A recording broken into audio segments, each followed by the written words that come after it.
Show. XM 202.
Of the morning, while the city sleeps, an uncommon band of heroes unites to fight the forces of evil.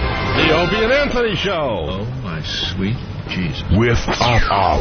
I want to be known as notorious. No. Ack. Everyone is always in my way. Oh, you really are deluded. And B-Cup. Kind of fat-breasted and awful. And surrounded by dullards. Ben looks like poorly spliced film. Oh, it's hilarious. Whenever Steve yawns, it looks like the back of the Batmobile when it accelerates. Pocketosis. Eric, you're not going to cry. Shut up. And armed with superhuman powers. He pulls his pants down and just starts leaking into someone's garbage can. That's rule one. How about if he gives you the old chin tap with his helmet? That's all right with me. They are living among us. Average citizens, average heroes, quietly and anonymously continuing to make the world a better place. Controversial talkers Opie and Anthony. We are just dicks. You better just sit back and watch. Yeah. Wait, what? The Opie and Anthony Show. Oh. But enough of this palaver. Let's get the show on the road. Okay, terrific.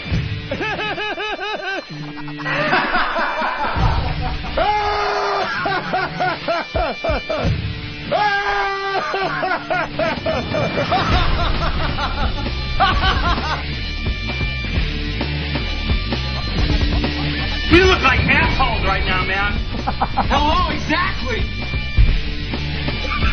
I love that. That's fun. You like movies about gladiators?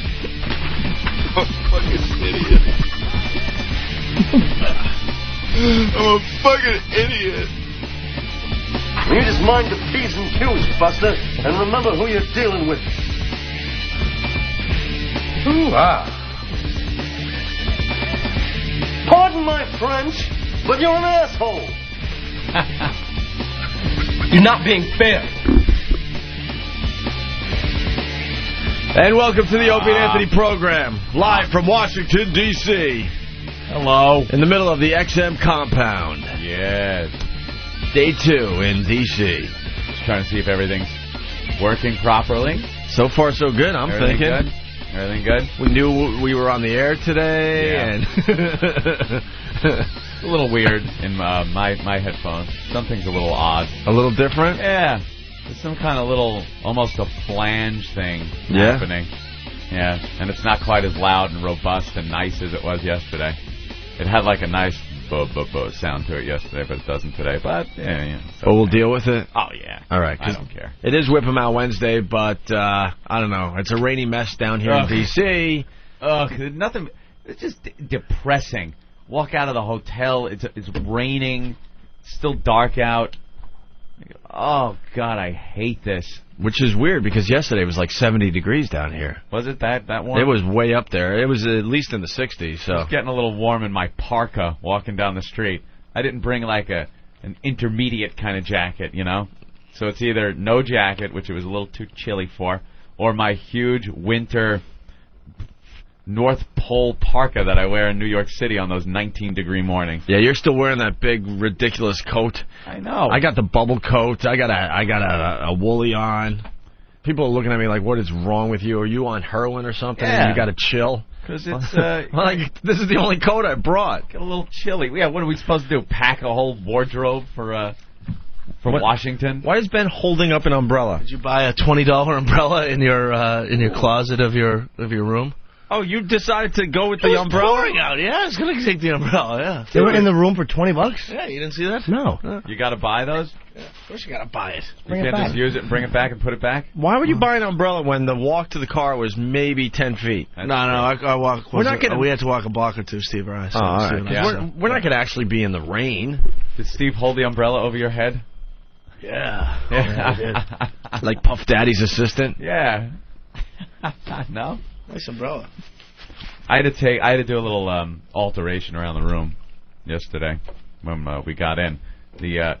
There's one of those weird round fisheye kind of mirrors on the wall, and it was exactly like the one in the Ring.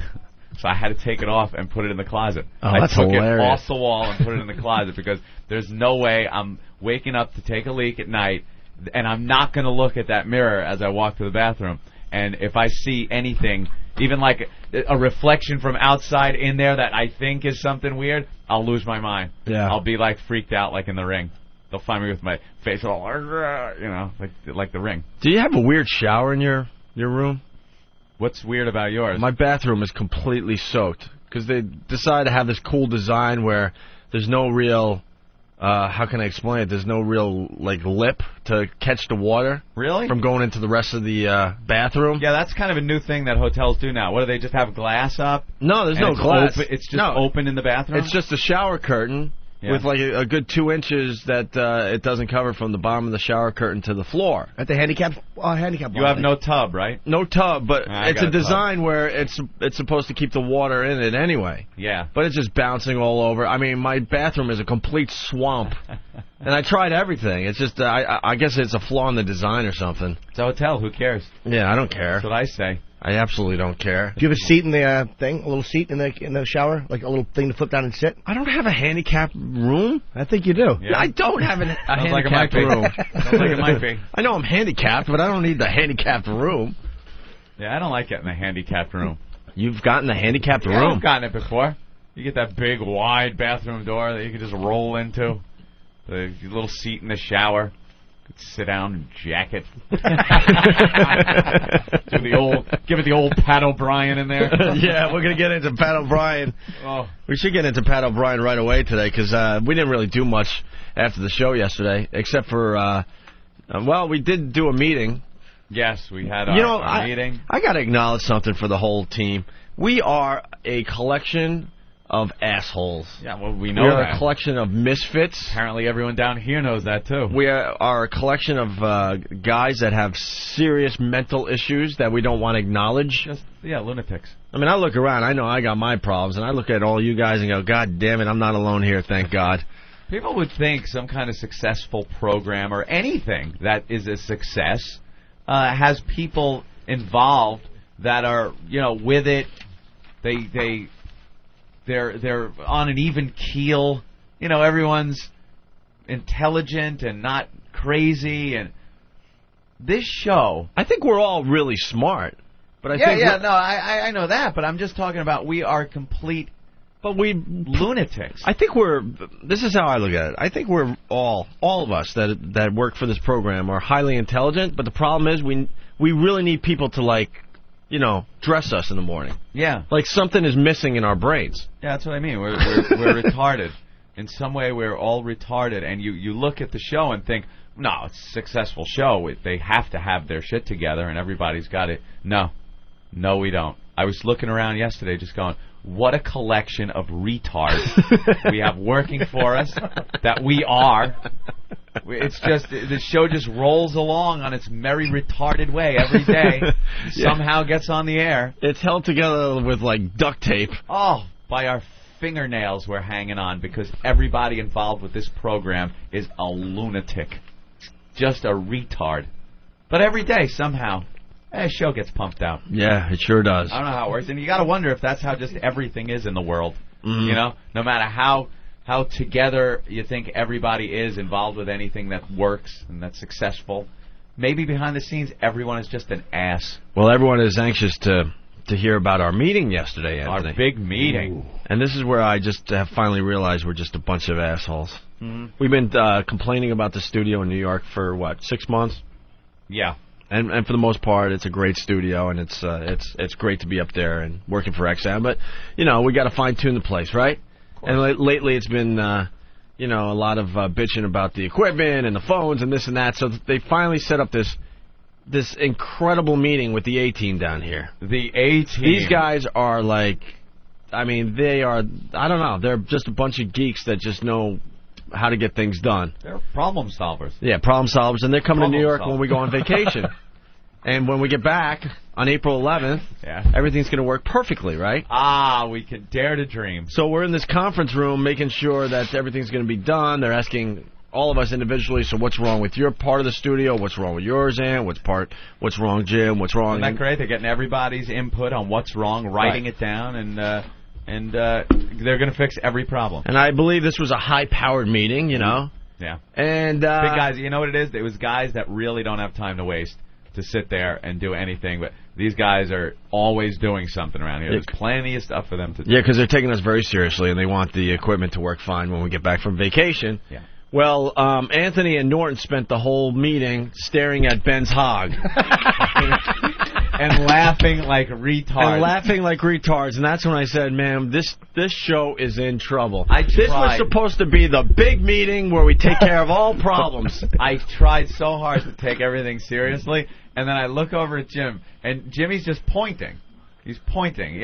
Jimmy's to my left, and Ben was to my... No, Jimmy's to my right, and Ben was to my left. So I look over at Jimmy, and he's pointing over me. So I follow his finger, and he's pointing right at Ben's mule. Which, as the way he's been sitting in his pants, was just puffed up like a Jiffy Pop ready to explode right there. Look like he had the new studio in his pants. Yeah. So now I'm staring at it and just laughing hysterical, and we're both staring at it. And Ben realized what we're doing and became so self-conscious for the entire meeting. He then tried to cross his legs and turn. He goes, "Oh, you guys are assholes," and turned his back to us, and we could still see. So he tried to hide it with some paper. But he turned towards Opie, and Opie goes, "I don't want to look at it. I don't want to look at it." Well, no, "Oh, you guys are assholes." Yeah, he turns toward me and he goes, "These guys are being dicks. I got to sit this way." I'm like, "Dude, I don't want to look at it either, man." So he covers it with some paper, and after a little while, when he kind of forgot about it, I just slowly lean over and started pulling the paper away. He's like, "Knock it off!" And me and Jimmy are laughing so so hard. I was crying. I had tears coming down my face. And the guys in the meeting were so pissed off. They just finally were like, well, is there any other problem, or is this meeting just going to degenerate further? And I'm like, no. And then I try to blame Jimmy. I go, it's him. He's making me laugh. And then Jimmy goes, it's not me. It's Ben's mule. Trying to blame Ben's mule. Yeah, this was supposed to be the big meeting. That was the big meeting. The reason we were down here. Where we settle our differences, but instead they wanted to know what was going on in Ben's pants again. Yeah, Jim was also asleep early in the meeting. He fell asleep. That was awful. And it's hard. I can never look at Jim in these meetings because I can't. You guys can get away with laughing all easy. Jim's saying stuff before even the whole shenanigans with me. Oh, I know. And I can't even look over to Jim because somebody's going to start laughing. And then there's the whole other thing with something that you guys were recording yesterday that I couldn't stop thinking about, when you're recording in the studio. And you want to laugh. Yeah, I couldn't stop. Well, another thing that was just horrible that made me laugh my ass off with Jimmy. We're Dude, your mic stinks, by the way. My mic is so bad, and it's just getting worse and worse and worse the whole time. It's slowly fading into nothingness. Well, when you turned your head, it sounded a little better. Yeah, they did something inside. I think they did? might have cranked it up or something. Because at first I was like, it wasn't bad, but it's starting to it'll go away. I think my hearing was going. Now the mic sounds perfect. Now it sounds okay. It sounds really good. All right, go ahead. We're on the lunch line upstairs. They have a great little cafeteria. Oh, I forgot about this. At XM. Nice. Yeah. You don't have to leave the compound. Well, that's what's cool about this place. It's like you're in school. Yeah, it is. You like it. You meet in the cafeteria and you hang out with your friends. And you see the group of girls over there. But you got to eat your lunch because you got things to do afterwards. Yeah, class is starting. It's really interesting. Just sitting, we were in the cafeteria and getting our lunch, and they had wonderful stuffed green peppers with some kind of red sauce and macaronis inside. Which, by the way, before you say what you're going to say, that's what I was going to order for lunch. That's what you're going to order. I was so about the stuffed pepper. I was like, I love stuffed peppers. Yeah. I haven't had one in a long time until Jimmy said what he had to say. Nice little Hispanic guy working behind there. He'll dish it out for you. And Jimmy walks up and... what did you ask for when you pointed at the stuffed peppers, Jimmy? Well, there was chicken, and I said I'd like some chicken, and then I pointed at the pepper and said I'd like some chicken and a little of the Peterson boy. And it just made it so we couldn't eat. I decided to pass on the stuffed pepper after that. The Peterson boy. Yeah, it was just awful. It was very uncalled for. Oh, it was awful, but that had me laughing the whole rest of the day. So I kept thinking about it. We're in these meetings, and I'm just laughing like an idiot. And that's why they think we're all retarded. We don't take shit seriously. We only had one meeting. Oh, one meeting. Well, no, we had kind of another one after that one with Elo in his office. Wasn't really a meeting, but I figure anytime you're in Elo's office and he's telling you company affairs, it's a meeting. Oh, that was just very impressive stuff. Yeah. It made me feel very good about being at XM. Very good. This company is going to kick Sirius's ass. It's not even funny anymore. It really was very cool to be in there. And it's not even funny. Did they? Elo was pulling out the pie charts. Oh my God, he was pulling out the pie charts. Unbelievable. Showing us statistics and projections and all kinds of fun things. It's getting scary between the two companies. Oh, yeah. It's not even going to be a contest soon. Did they make any, did they talk at all today or not yet? Huh? Did they talk at all today? I guess they have another announcement today. I think we could say that at least, right? Yeah, maybe. It might have been announced already. I don't know. It hasn't been announced? I thought it was 6. Okay. Yeah, I thought it was at 6 too, but another huge announcement for XM today. Yeah. But then after the show yesterday, we went into a production room, and for like an hour and a half, we were taping stuff for when we go away.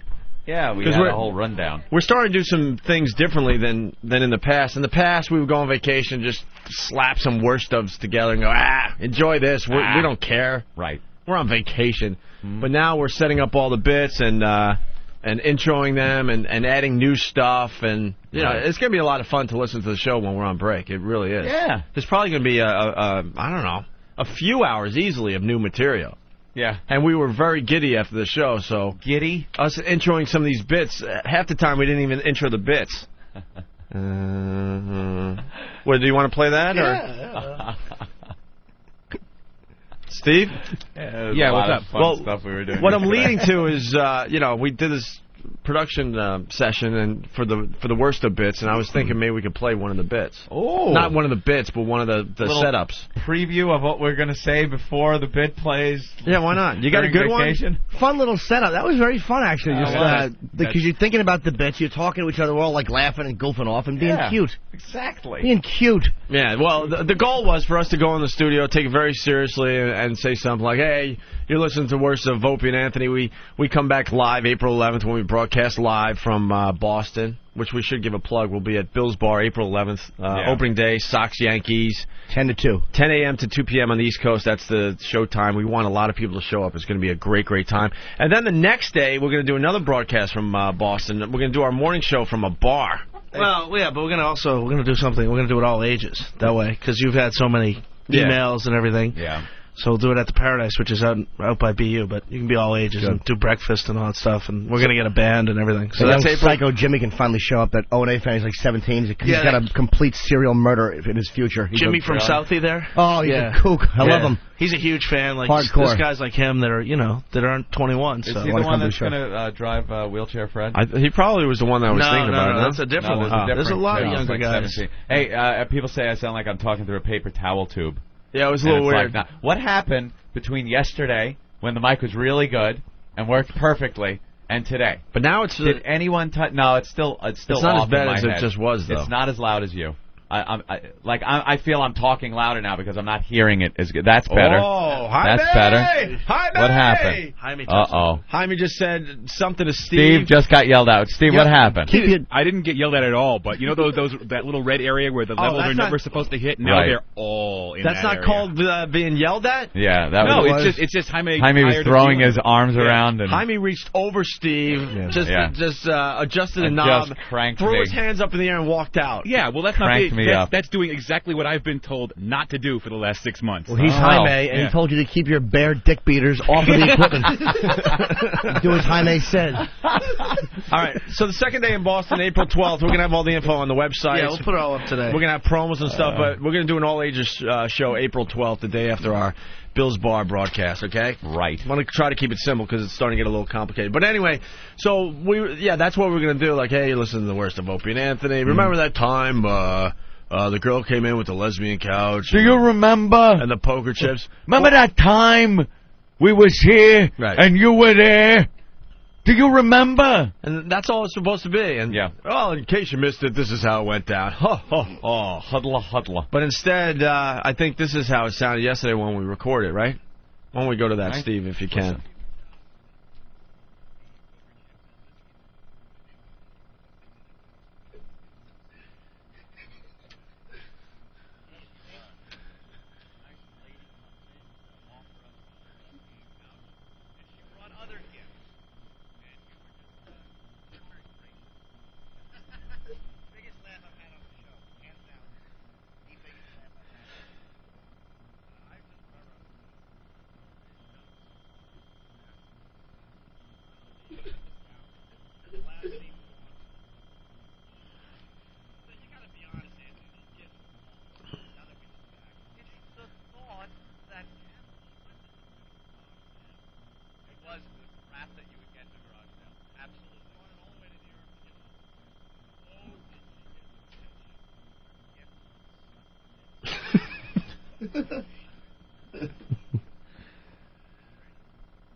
Hey, guys.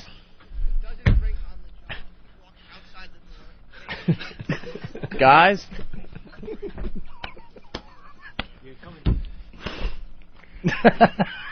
Oh, no. Dead air. What? Can't hear the tape. Silent game. Can't hear a thing. Dead air. No sound. Audio's not working. Are we supposed to hear anything? Are you kidding? Dead air. Silence. There's no sound, guys. I can't hear shit. Dead air. No audio. Got nothing. Dead air. Wait a minute. Something's happened that people aren't hearing that. Yeah. I don't think people were hearing that. Are you kidding me? What happened? It was coming through fine on this end. I don't know what the problem was. Oh. Just keep going, guys. Okay, never mind. Hold on. That was complete dead air because I'm getting a lot of instant feedback. Can't hear it. Audio isn't playing. They getting it now? Hold on. Try it again. Wow. Hey, Steve, which bit are we introing here? The poker chips and lesbian couch bit. The first appearance of the new lesbian couch, I might add. Yes. Ooh, I was in a bad mood this day, I remember. Yes, you were. Ask him if they hear it now. Nice lady comes in to offer us a lesbian couch, and she brought other gifts. And you were just, you weren't very gracious, Opie. Biggest laugh I've had on the show, hands down, was this. The biggest laugh I've had in studio was this. It's still not working? I just remember, looking around the room, and none of us could talk because we laughed over and over again. I don't know if they edited this down, but the laugh seemed to go on for like 2 or 3 minutes straight. But you got to be honest, Anthony, those gifts were awful. Now that we look back. It's the thought that counts. She went to some kind of garage sale. It was the crap that you would get in a garage sale. Absolutely. Brought it all the way to New York to get a little attention, and oh, did she get some attention. Her gift sucked dicks, and boy, was she made aware of it. Yeah. Cringe radio. Left in tears. Master Poe tried to calm her down, then give her a karate lesson and rape her.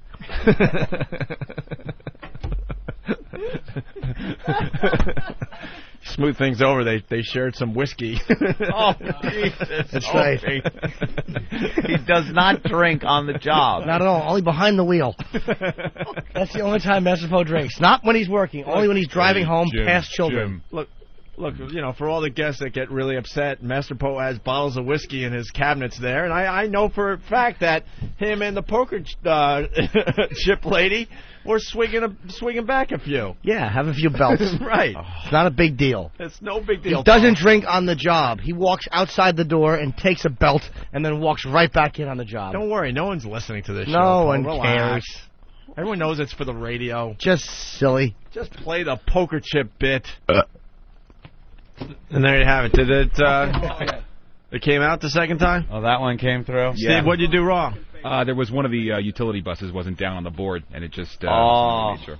Would you have pressed that button, Opie? Of course I would. It would have been down, that utility bus? Of course I would have. All right, well, that's just a sample of what's going to happen during the worst of, us... What, dead air? Yeah, exactly. That's just introing some of these bits and just getting really, really silly. After I heard that one replay, I forgot what we said. I was like, oh, let's hope it doesn't replay again. We have to go back to New York. By the way, Herky Jerky from Cleveland, he writes on the instant feedback, huge announcement for XM. Are they going to sign with the PBA to bring us bowling coverage? Oh, that would rock. That's right. All right, why don't we... Now you get people saying, heard it, that's better, still didn't hear shit. A couple of people saying they still didn't hear it, but some people said, heard it. I don't know what to believe. I don't know. All right. What do you believe? I don't know. There's a whole bunch of people, as usual, looking at Steve right now in the other room. So where's Ed the engineer? Is he around? He can fix it.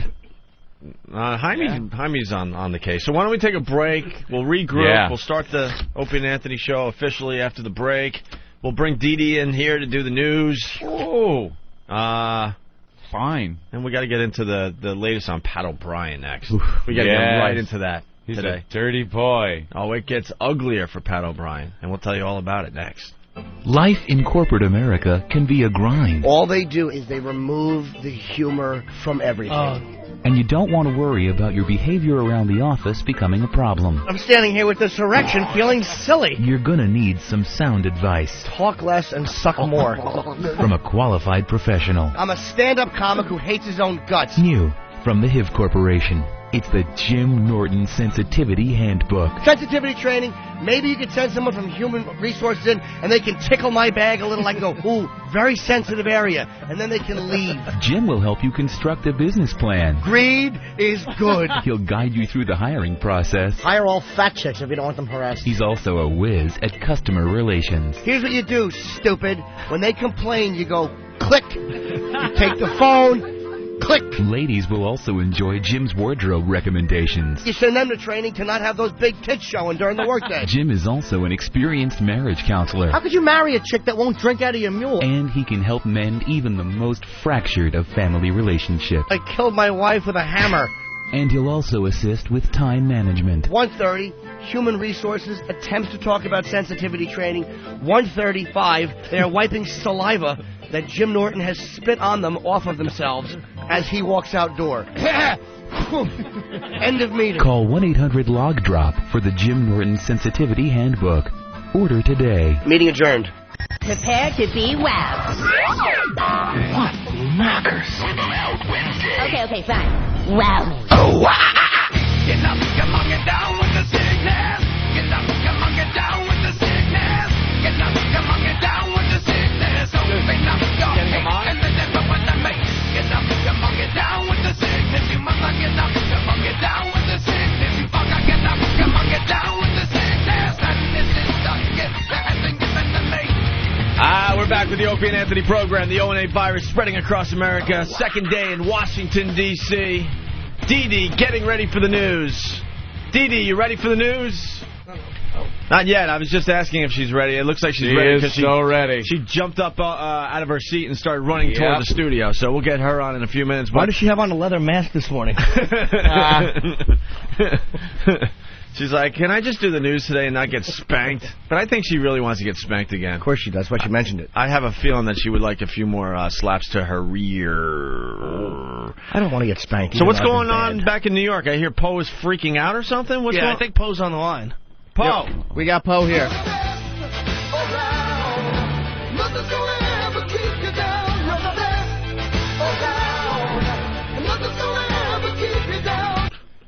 Where is he? Poe's right here. I'm right here, guys. What's going on, Poe? Hi, Master Poe. I'm getting reports down here in D.C. that you're freaking out and just Jim, losing your mind. Yeah, Jimmy, what are you saying? You're telling everyone that I drink while I drive. That's not right. You're messing with my. I know. I did not. I said you. Come on. I said you only drink when you drive by children. Jimmy, what's wrong with you? That's what I said. I got to tell you, Jimmy, if we're in a bar and somebody attacks you, I'm going to take him down in a second because I'll protect you. I'll protect all you guys, and you guys should protect me. Why would you in a bar? What's that? Why would we be in a bar? In a comedy shop, there's bars. Yeah, I know. Okay, well, if you go to a comedy shop, if you're going to a show, they do serve liquor. So what again, Poe was trying to say, Jimmy, is he would put down his pint and he would save you if someone was trying to attack you. I have no doubt about the abilities of Master Poe. I've never doubted the loyalty or ability of Master Poe. Right. Never doubted that ability to protect us. That's right. or to serve the show very well. I've never doubted that ability. That's right. But you do say that he drives drunk and. No, I did not say that. I didn't say that I said only when going by children. There's a big difference. I said he doesn't. He just gets behind the wheel and drives by children, and I respect that. I don't think I've ever seen Poe take a drink. No. Poe? Yes, when we were in New Orleans, what did I drink? Coffee, iced tea. Probably soda and coffee. Yeah. So why are you freaking out, Poe? Well, because I have a reputation. My reputation is extremely important to me. I have students in New Jersey, and parents and students listen to the show. They don't see me that way. They don't see me as a drunkard. They see me as Master Poe, as their instructor, and they look up to me. I don't need that. They see you as Master Poe, a guy with no sense of humor, obviously. Yeah. No, you understand we're fucking with you, dude? I know you. We're just joking. I know, and it's funny. We've been joking about you being a drunkard off and on for a while, but it's so obvious a joke, and you're freaking out, losing your mind back in New York. You're leaving messages for Ben on his voicemail. It's a joke. If you're going to be part of this program, you got to be able to take it a little bit. I am taking and not it. freak out. And not freak out every time someone says something that you don't agree with. It's so over the top. We did that yesterday We did that yesterday just as a goof, and we were laughing because it's so over the top and ridiculous. I wasn't laughing, by the way. Okay. No, I was scared for those kids, but... But it was just, it's so, and like when you wanted to come in the other day and say, look, I'm not drinking, no one said, no, you can't come in studio, people have to, you came right in and said, look, I wasn't drunk, and we're like, yeah, I know. I understand it's no one joke. thinks it's real. No one thinks it's real. I know. You don't think it's real, and that's fine, but there are people out there that will think it's real. And, you know, I understand maybe that it's a poor joke. little worm at the bottom of the bottle, but... No, I understand it's a joke, guys, and I appreciate it. You know, you're very funny, and I enjoy the show. But certain people will listen. But you can't decide. You know. No, I'm not going to. I'm not going to. Listen, this is your last time on the show with us. Okay, you do your job, and that's fine. But we can't go through this. If you don't have a sense of humor, you don't have a sense of humor. Simple as that. I do have a sense of humor. Because this isn't the first time where you had a problem with something we did on the air. So let's just settle it right now. You do your job. We don't even acknowledge you exist, and that's it as far as the radio program goes, because you can't take it. You don't have a sense of humor. I do have a sense of humor. No one is saying that it's real. No, Paul, you don't. You're losing your mind over an obvious joke. Yeah, like you're barreling down, you know, driving and drinking. No one thinks you're a drunk. You got silly at New Orleans and did something. We make a joke out of it and said that you were drunk, and you came in and said, I wasn't drunk. It's like, yeah, we know that. That was the goof. No, and Ben, you know what? I got to confess, too. I really don't have AIDS, ladies and gentlemen. And Ben really doesn't have... Well, Ben does have a huge cock. That part's true. No, Ben. Jerky, you know what? We're not sure about that. What? It might be just one big ball. Yeah, he might have elephantitis. There's something wrong with Ben. He probably has some... There's something going on. There's something going on in the front of his pants, but we're not sure if it's his actual shaft. We think it might be just one big, like, bowling ball type thing. Jimmy does have AIDS. No, I know I do, but I got a date tonight, so let her find out the hard way. Paul, I think it's obvious that, you know, you do your job, and you just don't exist as far as the radio show goes on air, because you can't take it. We're getting reports you're losing your mind, and it's such an obvious joke. I enjoy the show. I enjoy the joke. It's funny, but there are people... Great, but you can't be a part of it because we can't go through this. You know, if people are going to think that you're really drinking and driving and barreling down school children, then you know what? Especially when it's presented in such an obvious light like that. Like that, I said you weren't drinking on the job, that you would run out and drink and then come back on the job. And Opie said, I know he has bottles of whiskey. It was so over the top and silly. It's like you have to know that's a joke. I mean, it's not like ruining your reputation if someone says, look, man, all kidding aside, Master Poet. That's like where you can come in and go, come on, guys. But no one thinks that. No one here at XM thinks that. Guys, I understand. For 3 years, I had my reputation thrown straight down to the ground, and now this is where my reputation is getting. It's coming up. I mean, people are finding out that I'm. Dude, you either got to lighten Jersey. up. Look, you either got to lighten up, or we just don't talk about you ever again on the air. I don't need to talk about you to do a good radio show if you're going to freak out. Of course not. I understand that. But we made you a part of the show because you're a character with us. You're a guy with us. And all we do is talk about your ability to protect us and all that stuff. I could see if we said, look, 5 guys ran in and Poe was drinking coffee and wouldn't get up because his break was over. That would ruin your reputation. But no one said anything like that. Well, it's just silly shit. I appreciate your humor. I appreciate the comedy that you are. I mean, you make me laugh. And as far as what happened, I appreciate you guys for being very funny and the comedy you do. And sometimes when I loosen up, it makes me laugh at times. I try to loosen up as much as I can, guys. When I'm here, again, I'm here to do my job. But if I went... Dude, the listeners are emailing like crazy. They're all saying, I swear to God, well over 90% are like, oh my God, Poe needs to lighten up. It was so obviously a joke. Okay. In between the ones that say, notice how brave Opie is hundreds of miles away from Poe. Yeah, and I'm one of those people. I've seen like 10 of those so far. But no one is shitting on Poe. I know, shitting on him. I know it's a joke, guys. I know it's a joke, but again, I'm just... Dude, we'll just leave you off. We'll just leave you off the show because it's not worth it to wonder what's going to piss you off next. It's just not worth it. Well... So you do your job, which you do very well, obviously, and then that's it. You won't be a part of the radio show. It's fine. Well, if you decide that, then, you know... Well, I enjoy the show. There's that music. Which Anthony played, by the way. I did not. I enjoyed that. You have an instant replay, too. Well, everyone knows I don't have the Hulk music on my machine. I've never played it. Go listen back to the tapes. All right. And you could play whatever you want, Opie. Stop whining. Oh, Jesus. Stop whining. Stop it. Shut up. Shut up. Quiet. Quiet. Stop whining. Stop whining. Wow. Jeez, Opie. Yeah, okay. As I look for security cameras in here, that will prove that I didn't push those buttons. You lack discipline. Well, everyone knows it ain't me because I don't have buttons. That's right. I don't know, Poe. I don't know what to tell you. I know you do your job well, but I don't know. As far as the radio show goes, we can't go down this road every time we do something that you don't approve of. We all look like asses on a daily basis on this show. I'm getting used to that. People think I freaking cuddle on couches with guys as Java logs are burning. Yeah, I mean, if you didn't tell that true story, no one would think that. Homo. Should I spend the next hour proving I'm not a homo? I don't care. I just throw it out there. It's a fucking radio show. Relax. How do you think Ben feels when the guys at XM were giving him a hard time and all we're doing is going on the air saying he's doing dope all day and snorting coke off the back office computers? You think he wanted those facts revealed? Yeah, and that's where I have the problem, because it's not like we're singling out Poe and making fun of him. Yeah. You've actually caught it less than any of us. Yeah, we figured you're part of the group, so we'll go down that road like we do with everybody else, but you can't handle it. It's just something to get used to, that's all. Poe's a guy who's not... This is the thing with Poe. He's not used to getting teased, because he's a guy that if you tease him, he probably at one point got teased and put his fist into somebody's face, and then the rest of the people said, don't tease this guy. So it's like, you know what I mean? He's a guy that's not used to it. People don't tease a guy who can just rip their heads off. True. So we're busting balls, but, he takes it literally. No, I don't. He knows we don't mean it. I would never do that. I wouldn't smack. No, I know that, but I'm saying that's why you... No, I'm not saying you would. What I'm saying is that's why you're not used to getting teased, though, because people were always afraid of that, so nobody would tease you.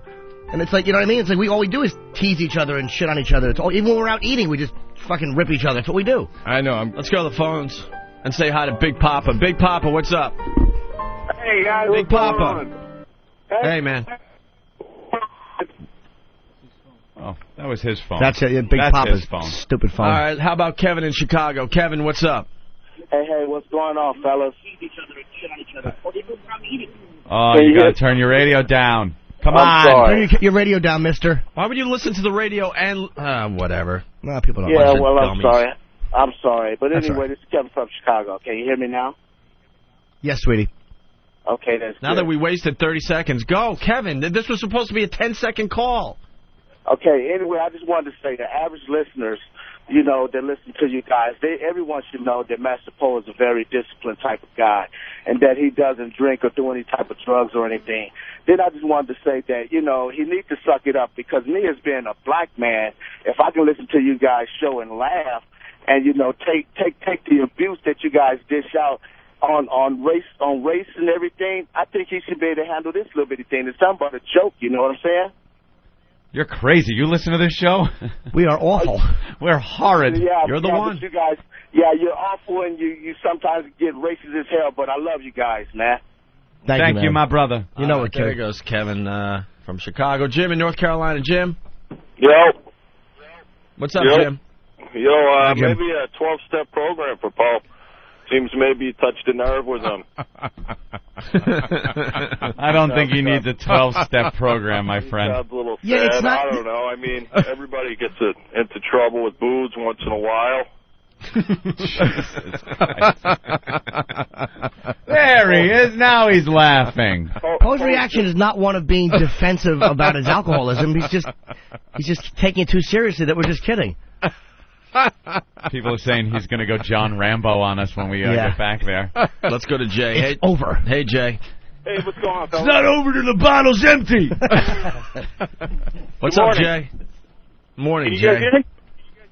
Yes, we can, Jay. So listen, first of all, I want to say I respect Opie very much for taking this to the table. I've noticed this Poe's lack of discipline and self-respect. Each time he has an incident, he goes off the handle. Exactly which martial arts did he train in, and where did he learn his discipline? I find it deplorable that this guy cannot control himself. All right, before I go to that, I think I'll attend MAA, Martial Arts Alcohol Anonymous.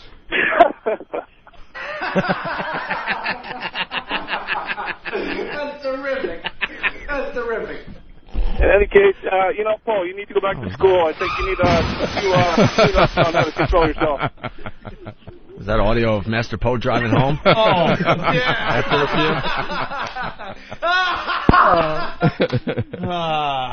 Let's go to Oklahoma City. Mark, what's up? Hey, guys. At the end of your conversation with Poe, say, now go get your fucking Stein box. Punching out. Yeah, you say that when you have to go back to New York tomorrow. All right, Poe, go chill out, will you? All right, guys. Thanks. Bye. Later, Poe. There he goes. Have a good day, guys. You too.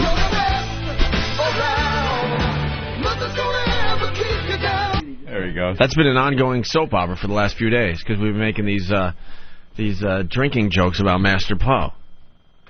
But it's funny because, especially to us, because we know he doesn't drink. That's the beauty of those goofs, is that he's just so straight-laced and stiff, and he doesn't drink. He checks everybody. All we do is say how he checks everybody's ID, and what a safety maniac he is, and he follows us to the bathroom, won't let us do anything for security reasons. Right. So that means he said this when he was stone sober. Yeah. Which is even funny. Even funnier. See, if that was me, I would go, hey, I was drunk. I was fucked up on hurricanes when I was at Mardi Gras. I would come up with an excuse. I wouldn't say, no, I was stone sober when I went out on the street and said this. That's where I love the O&A Party Rock. That's where it stemmed from. I mean, how could you not have fun with that clip and think the guy that did it was completely hammered at Mardi Gras? All right, let's get Dee Dee in here to do the news. We're going to actually do real radio today.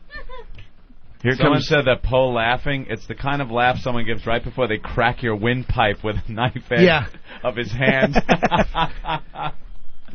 That's funny. Hi. Hi. Here she is, ladies and gentlemen, Dee Dee. That was a nice hello. Thank you, Norton. Oh, you're welcome. Dee Dee brought in all sorts of stuff for us today. Little goodies and tidbits that delve into her personality a little more. Oh, yeah.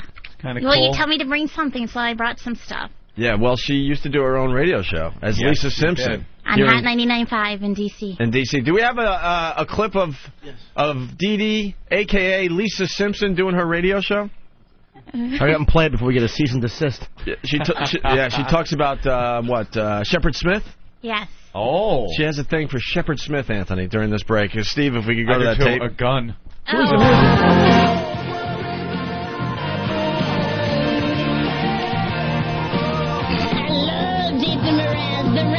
Washington's new #1 hit music station, Hot 99.5. Lisa Simpson, head into the hotlines. Who is this? Renee. Can I ask you something? I have to talk about this. I have a problem. I have a little addiction here. Do you watch Fox News? Yeah. All right, I'm addicted to Shepard Smith. I don't know what it is. It's like when he does that little G-Block segment, and he gets so riled up. Hey, you know what? Whatever it takes to get me to watch the news. Hey, how about that? Go Shepard Smith. G-Block. That G, letter G. I wasn't even going there with that. I didn't either. Oh, God. Not bad. I'm going to be getting bad in this long hot streak next Lil Jon, Kelly Clarkson, Justin Timberlake, whatever you want right now. 1-877-99.5. Hot one. Hot streak being brought to you by AutoZone. And there she goes, Lisa Simpson, a.k.a. Dee Dee or whatever. Your delivery, they're gonna get hot with that voice and the name Lisa Simpson. Right. Kind of hard to get hot. Hey, you know. And we're gonna get bad with some Kelly Clarkson coming up. Well, I was only doing my job. And you were talking about your G-spot, it looks like. Well, the she brought that up. I said G-Block. Yeah, the G-Block. Because he does a segment called the G-Block. You ever see Shepard Smith, Jimmy, on Fox News? I know who he is. I don't know what he looks like. He's the guy that looks like a mannequin. He does not. I don't know. He looks like a mannequin. He's really just pizzazz. You really like him? Yeah, he has a lot of energy. Yeah, he's got energy. He's very entertaining when he does the news. As he steps on that gas pedal and runs over a colleague on a parking lot over a parking space and gets arrested. One freak. One of many guys that trashed us when we were in trouble, and then you look into his past and go, whoops. Wait, he trashed you guys? Oh, my God. Completely. Who didn't? Completely trashed us as, like, dirt bags because of the same past thing. But I must say, I've yet to have a mugshot taken there, Shep. I've seen yours for trying to run a woman over. for a parking spot. What a douchebag he is. I don't know whether to hate him or really respect him for that. That's just a dick. Yeah, my spot, broad. Broad.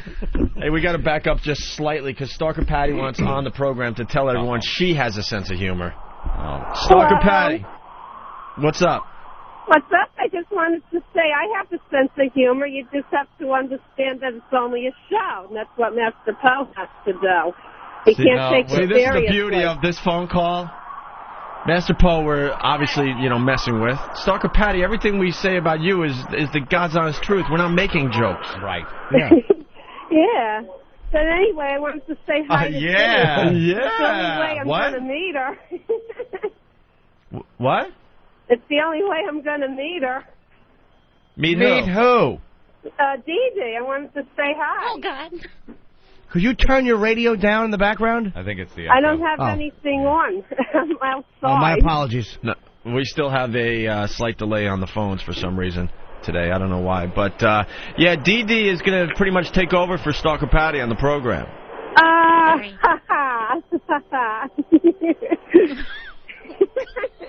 You're real funny. I found all my childhood pictures, by the way. I had to look for them, but I got them. Oh, you did? You got to come up when we're back in New York and drop them off. Pictures of Patty from when she was living in the foster homes and the going to the fellowship. Cute as a little kid. Hey, Patty. It was adorable. Patty, where'd you find the pictures? Were they on unwantedburden.com? No. The Foundling Some of them Center. are pretty old. We hang out with a collection of misfits. Yep. Yeah. I can't wait to see her little pictures of the little orphan.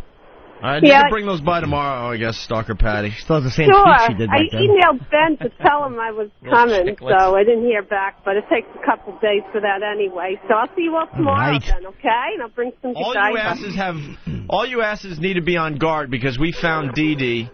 We're finding all new people to replace all the old hacks from this radio program. Old leeches. So if you guys want to continue being a part of this program, you're going to have to try even harder. Good point, Oak. Including you, Stalker Patty. Most of our misfits have been just calling it in for years, Anthony. That's it. They just sit there and take in all the glory and the fame. Riding on past glory. Right. They don't try as hard anymore. And now we got this go-getter in studio, Dee Dee. Yeah. That's going to make everyone look silly. That's right. Bye, Patty. All right. Well, it's nice meeting you, Dee Dee. Dee Dee, do you like Patty? Wait, do you like Stalker Patty? I just said bye. I was being nice. Nah, that was a little more than nice. No, there was something going on in that voice. That was a sorry scumbag type of bye, Patty. Stalker Patty, Stalker Patty, what do you want to say to Dee Dee? Hi. What a pleasure to meet you. Hello. Pleasure to meet you, too. Not really, though, right? No. Look, if she's out of the picture, you get a lot more airtime. Okay. I just want to let you know that right now. See, I know how this game works.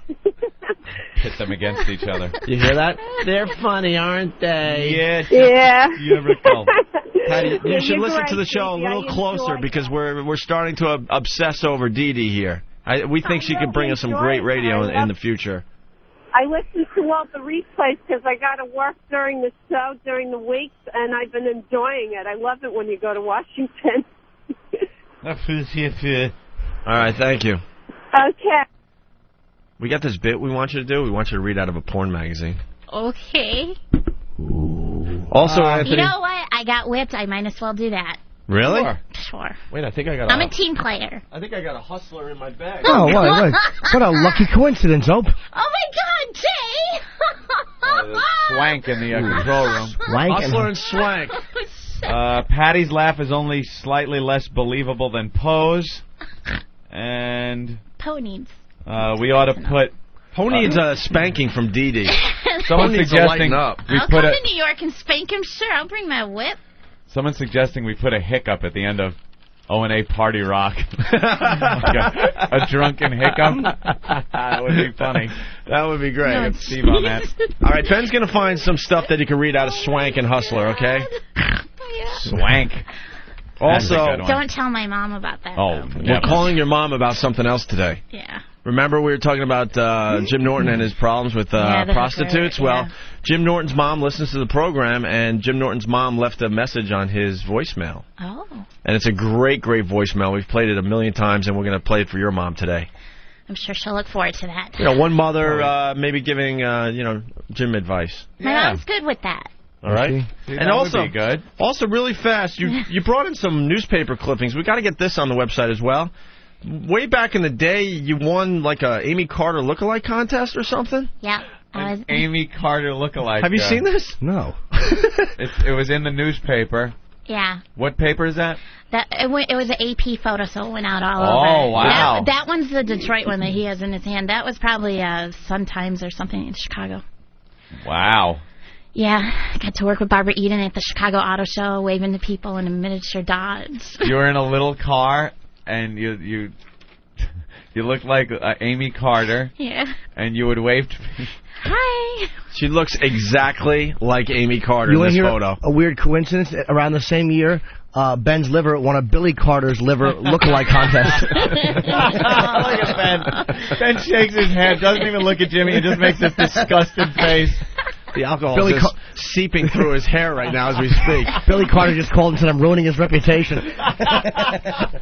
Ben's the only one that sweats alcohol that I know.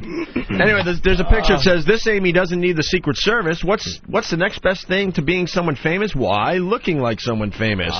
That's how Deanna of Joliet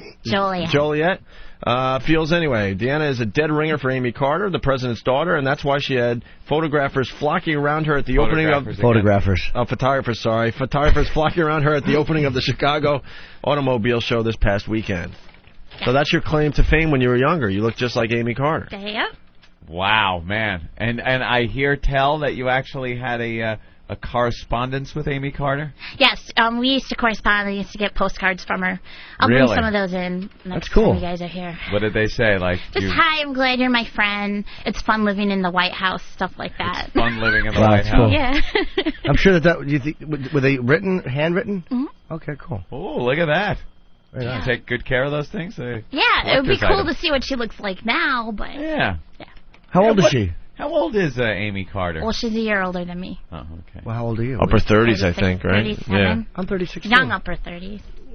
I guarantee you're hotter than the present-day Amy Carter, Dee Dee. Okay, thank you. Let's say hi to Mike as we get to know Dee Dee a little more, because she's Mike. going to be taking Oh, the place of Dee someone Dee, on this sweet. program. Dee Dee, sweetheart, you have got the most ultimate voice. I got my MiFi, and God, I had you last night listening to you. Oh, my God, you're incredible. You guys got to put her on all the time. If you're really going to get a newscaster, she's got to be your newscaster. Well, I think she's going to be a part of the program. She really impressed us yesterday. Oh, you guys, I'm telling you, that was one of the best bits I heard yesterday. Oh, God, I can't even tell you how Look good at that this was. guy. It's like Pat O'Brien. He's in a frenzy. Yeah, Rich in Connecticut. What's up, Rich? Hey, how you doing? Hi, Good. We're hanging with Dee Dee again today. Hi, Rich. Hi. We were just wondering, because the entire crew is obsessed with Dee Dee now, if she ever experimented with women in college or on the side, seeing how she's a little bit freaky.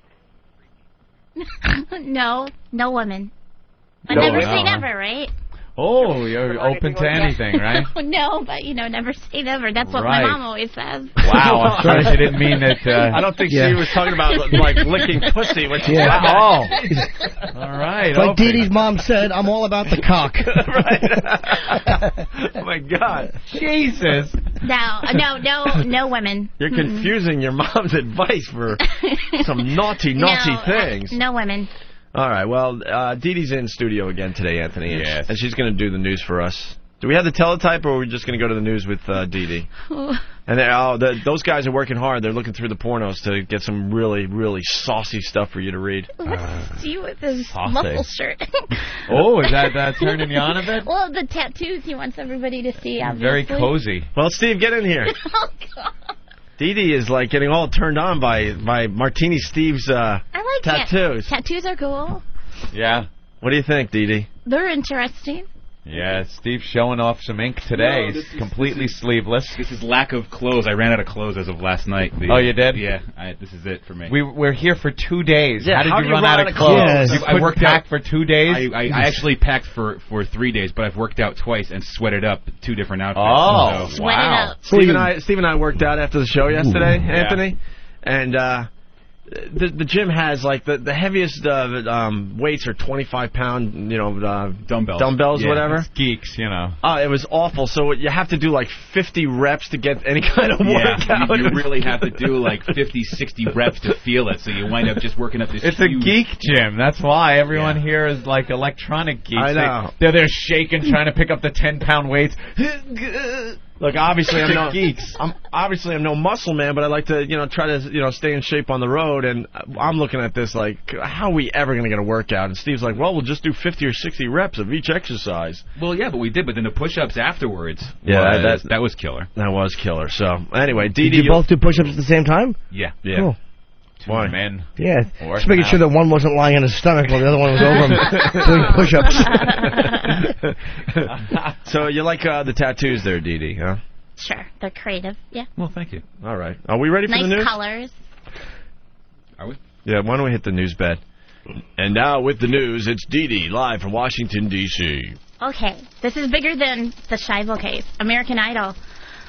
Anthony's a huge American Idol fan, Are you by the way. really? I missed a little bit of it last night. Well, you're going to get to see it all over again tonight because they put the wrong numbers under some of the contestants. Oh, and they have a solution to this now? Yeah, they're going to redo it tonight, and then we get a vote, and then they'll let us know tomorrow.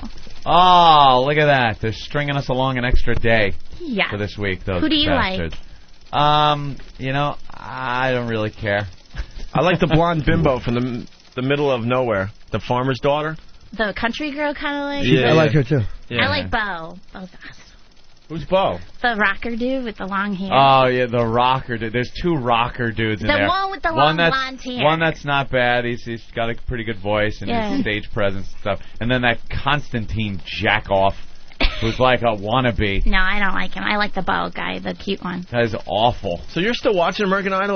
Like I said, I gave up after the auditions or whatever when they were picking the first people to go on. I got back to the room a little late last night. We were all out partying, so I only caught half of it. I was in it. 8:30 I walked into the hotel room, so after 3 glasses of wine, woo! I was like Poe. I was just ripped. Jesus. Yeah, I want Bo to win. So, okay, in Florida, Shivo, they're a little bit distraught. So all their friends, and they're saying all the people the judges and everything that decided not to insert that thing. Yeah. That's called a feeding tube. The feeding tube. I got distracted. They're calling Pat O'Brien's cock? Yeah, his cock. No, they're calling them all tyrants, the judges tyrants, because they don't agree with it. And, really? Yeah. Well, the feeding tube stays out, right? Stays out. The judges have rules. But that's what her husband says that's what she wants, so, that's what she wants. I don't know if I believe the husband 100%. Why? Yeah, he's got his motives. Well, he just wants to move on with his life. He's got a new chick that he wants to marry, or... Right? They're just engaged or whatever, because he can't really marry her until... a lot of that lawsuit money, going to keep her alive. I think she should die. I think I wouldn't want to live like that. I'm saying it now, in case you can't find me. Well, kill me. And what was that T-shirt, Anthony, you were talking about that was on? Oh, it said, "The hell with Terry Schiavo."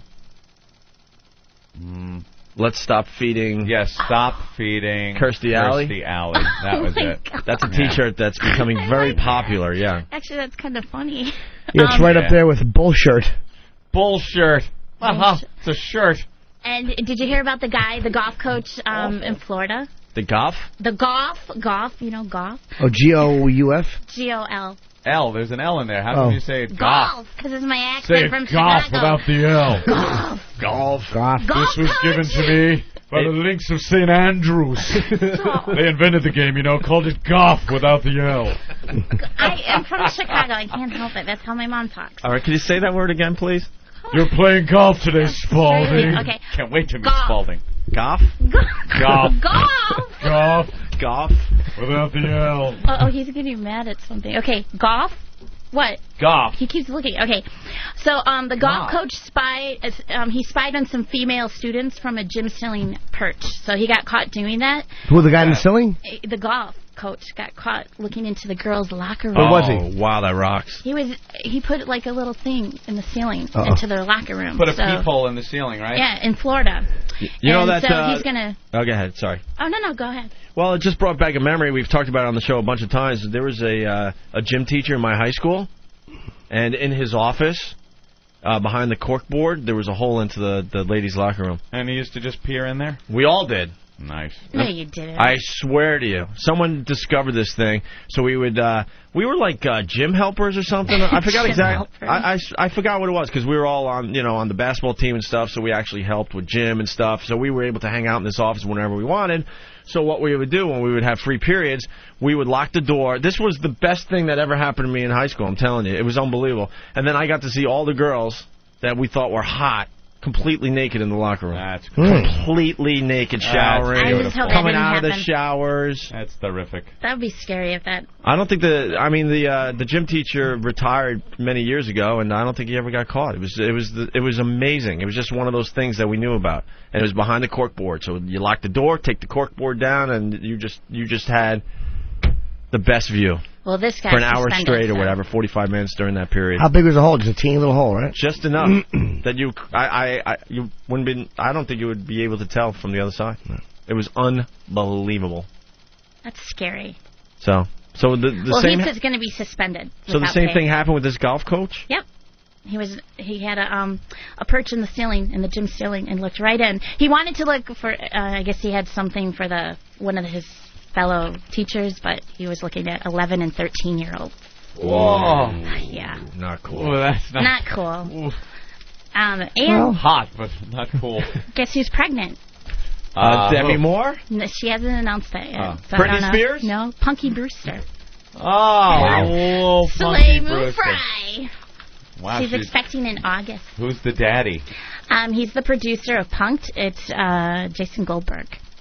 That's all the news you got? And then... Punk'd knocked up Punky Brewster? You want me to talk about Minnesota? Oh, that's kind of worked out nicely. Well, the Minnesota story is very sad. Another school shooting. The observation Anthony and I made is that, when Columbine happened, it was around-the-clock coverage. And because this is Minnesota and it was Indians. And it was Indians, you're not getting as much coverage about it. All the newscasters are drunk in that area. Is that where Master Poe was originally from? They're a bunch of Redskins that got That's not nice. They're shot. Indians. They're American Native Indians. No, Indians are the ones that drive the cabs. Yeah. Those are Indians. No, that's India. These are Redskins, they call them. They go... And one of them took I guess a bow and arrow and shot a bunch of people with a bow and arrow. Is that true? And then scalped them? No, okay, that's not nice to make fun of them being. No, why did you do it? And you go, they kill off buffalo. Oh God! And you had like a bit. No, we don't. We know it's not nice. We're just trying to get the details of the story. You're the news person. We're just the goofy guys that are trying to get the facts. Didn't he shoot people because his father had been seen crying on the road looking at garbage? No, they're investigating that right now. They're investigating, and they said they're puzzled over why the 16-year-old boy killed all of them. They don't know. How old was he? Puzzled. He's 16. 16? Yeah, that's sad. Troubled. Yeah, and you know what? I know he was teased. I do know that. So there you go. Don't tease. Really? There you go. Don't tease. Don't tease. Don't tease Poe. You never know what he might do. You're going to get shot. Yeah, he might come in there. But everyone teases. This is just an isolated incident. There was more than teasing going on here. I was walking around the XM compound yesterday, doing lunch and stuff, and people were teasing others that work here. Yeah. Yeah, after that, they all looked This is just like an overgrown high school here. Yeah, it is, because when all day, somebody came up to me and said, what's this color on the name tag? And I said, green, and they're like, thank you, because my safe word is green. Oh, there you go. So I got it all day. a bunch of people heard you on the show yesterday. Yeah, I got a lot of looks. Was it the parents' fault? Because I think his name was Dick Like Hummingbird. Oh, God. Yeah? No, so it wasn't he was the teased parents. about that or something? Maybe, I don't know. There's not a lot. They're still puzzled and they're looking into it. Wasn't he into white supremacist literature and stuff like that? Like all that far-right, like Nazi literature? Yeah, that's what I heard. He was into Nazism and... Where do you guys get your sources? He admired... Let me look at your website. He admired Hitler. Yeah, he definitely admired Hitler, Yeah. which is a little strange because Hitler would have ran him over What's for a cup of strange coffee. about that? Hitler would have. So you look back at history and admire a man. That Yeah, hard is in worker, history. But how do you admire Hitler? Hitler wouldn't have admired this kid.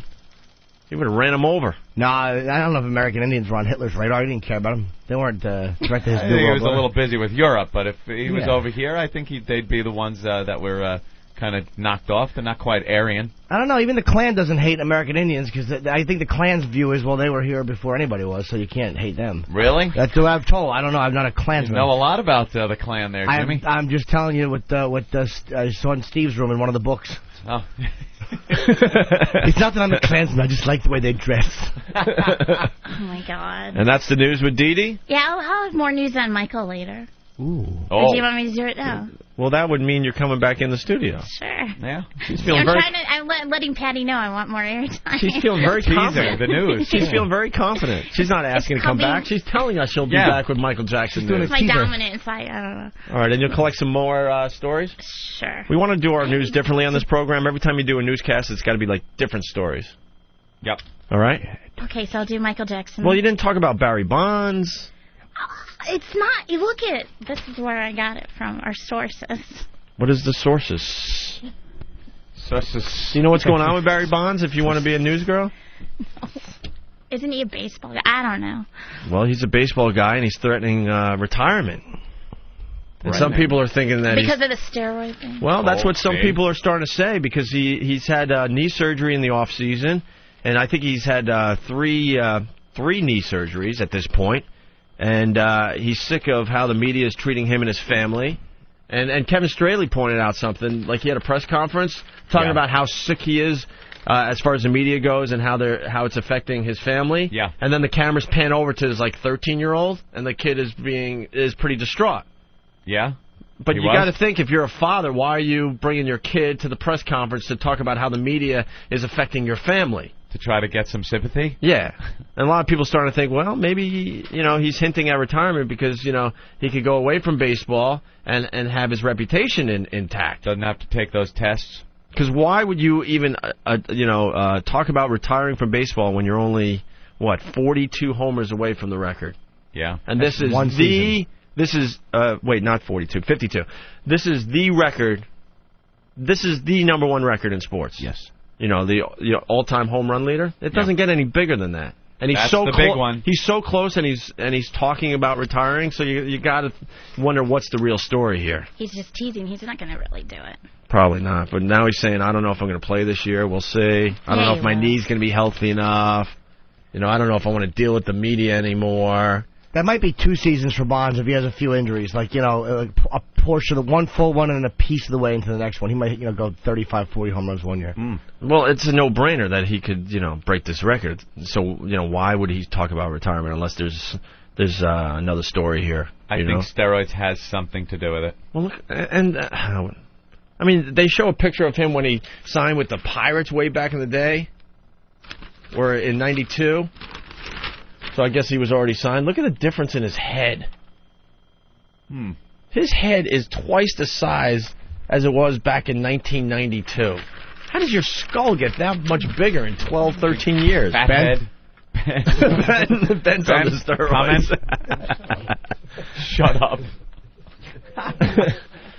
All right. Well, thank you, Dee Dee. I'll get new stories. All right. You get some more stories, and we'll go to you in about an hour, 45 minutes or so. Whatever you want. All right. It's Dee Dee, everyone. And, yeah. And what? And I'll read, too, out of that. Oh, yeah. You're picking out passages from Hustler and... All right, good. Why don't we take a break? We'll regroup. We'll continue with the Opie and Anthony Show live from Washington, D.C.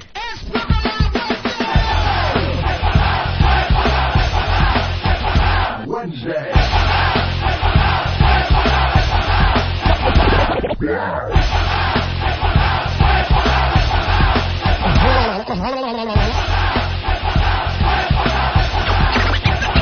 my God.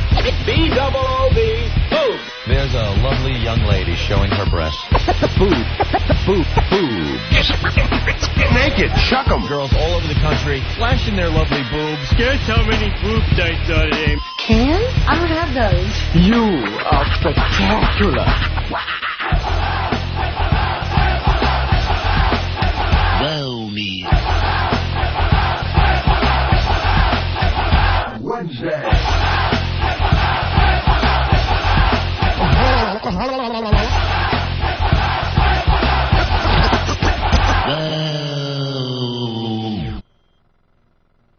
What makes bad kids bad? What makes them do the things they do?